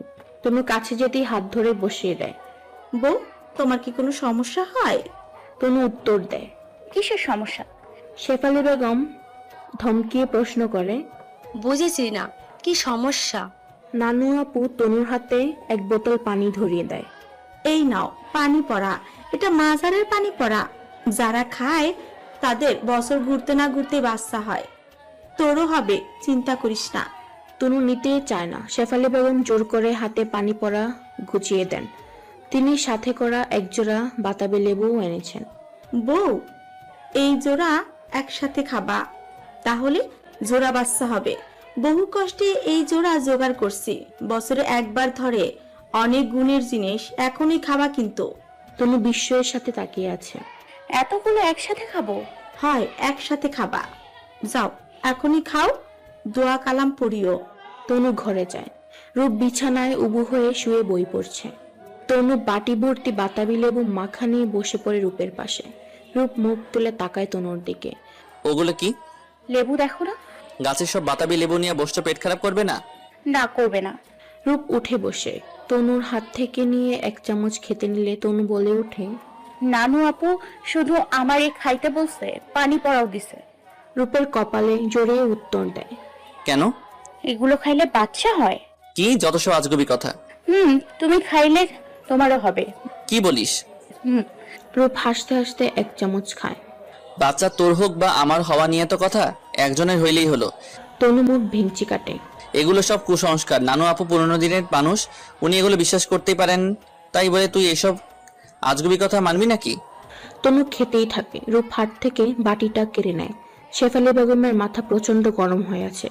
সকাল থেকে তিনি নিজের ঘর থেকে বের হননি। খাওয়া দাওয়া তো দূরের কথা, আঞ্জরা বানু শেফালি বেগমের সাথে কথা বলতে গেলে তিনি সাফ জানিয়ে দেয় প্রয়োজনে তিনি রূপের বিয়ে দেবেন, কিন্তু তারপরেও তার একটা নাতি অথবা নাতনি চাই। চাই মানে চাই।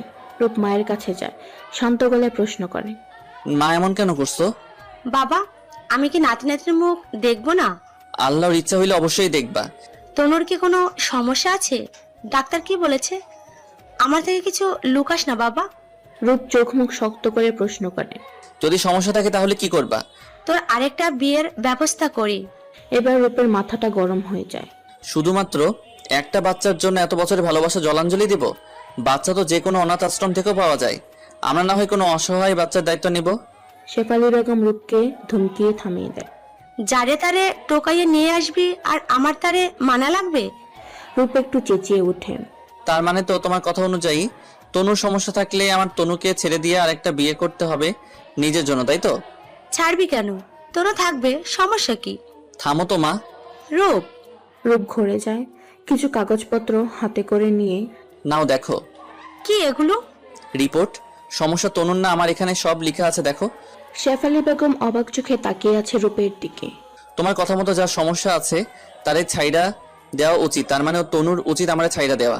মামুনি তনুর জন্য ছেলে দেখো, আমার জন্য শুধু শুধু তনু কেন মাতৃত্বের স্বাদ থেকে বঞ্চিত হবে?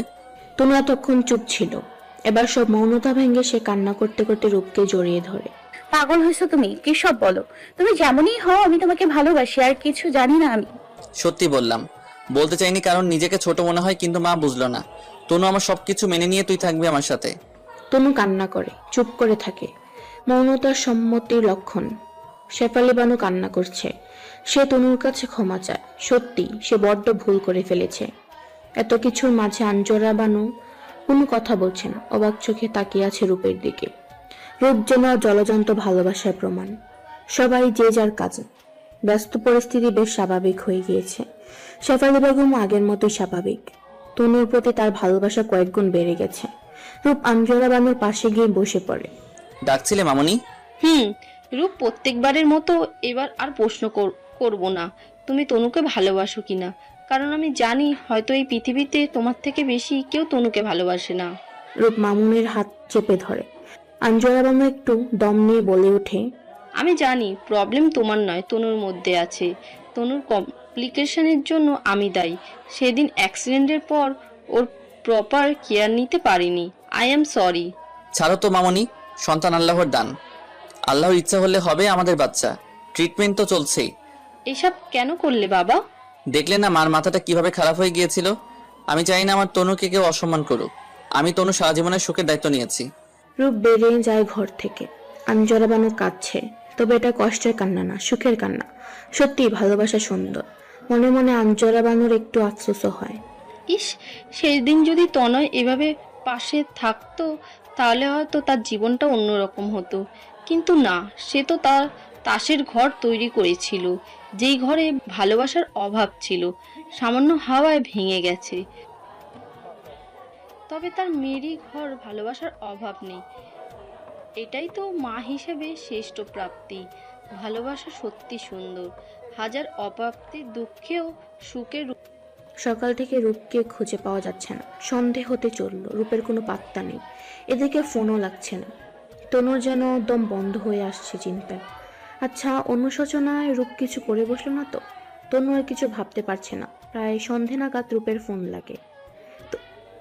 রূপ কল রিসিভ করতেই তনু হাউমাউ করে কেঁদে ওঠে। নিয়েছি। কি হয়েছে, কাঁদছিস কেন? কই তুমি? আল্লাহর দোহাই লাগে বাড়ি ফিরে আসো। আমার সত্যি কিছু চাই না, তুমি হলেই হবে। প্লিজ বাড়ি ফিরে আসো, আমার তোমারে নিয়ে আর কোনো অভিযোগ নেই। রূপ মুচকি হাসে উত্তর দেয়, ঠান্ডা গলায় উত্তর দেয়, কাঁদিস না তনয়া, আজ না তোর জন্মদিন। আমি তো তোর জন্য উপহার নিতে আসছি। আর একটু অপেক্ষা কর প্লিজ। তনু কিছু বলতে যাবে তার আগে রূপ ফোনটা রেখে দেয়। তনু কিছুটা শান্ত হলেও চিন্তামুক্ত হতে পারল না। প্রায় 8টা নাগাদ রূপ বাড়ি ফিরে আসে, সঙ্গে একটা সদ্যজাত বাচ্চা, ফুটফুটে একটা মেয়ে বাবু। তনু দৌড়ে রূপের কাছে যায়। রূপ বাচ্চাটা তনুকে দেখিয়ে বলে, দেখ, বাচ্চাটা দেখতে একদম তোর মতো। তনু আঙ্গুল উঁচিয়ে বলে, বাচ্চাটাকে আমাকে মা ডাকবে? ডাকবে তোর আমাকে বাবা। তনু খুব খুশি। রূপ তাকে জন্মদিনের সেরা উপহার দিয়েছে। সেই বছর গড়াতে না গড়াতেই তনু কনসিভ করে। অনেক কমপ্লিকেশনের মাঝেই তনুর যমজ বাচ্চা হয়। 2টা ছেলে বাচ্চা হয়েছে। তনু আর রূপ এখন 3 বাচ্চার বাবা মা। মাঝে মাঝে রূপ মজা করে তনুকে বলে, তনু, নানু আপুকে বলিস এবার যেন তোকে ট্রিপল বাতাবি লেবু খাওয়ায়, তাহলে এবার একটা না 2টা একসাথে 3টা বাচ্চা হবে। তনু রাগী চোখে তাকায় রূপের দিকে। রূপ হাসতে থাকে। ভালোবাসা সত্যিই খুব সুন্দর।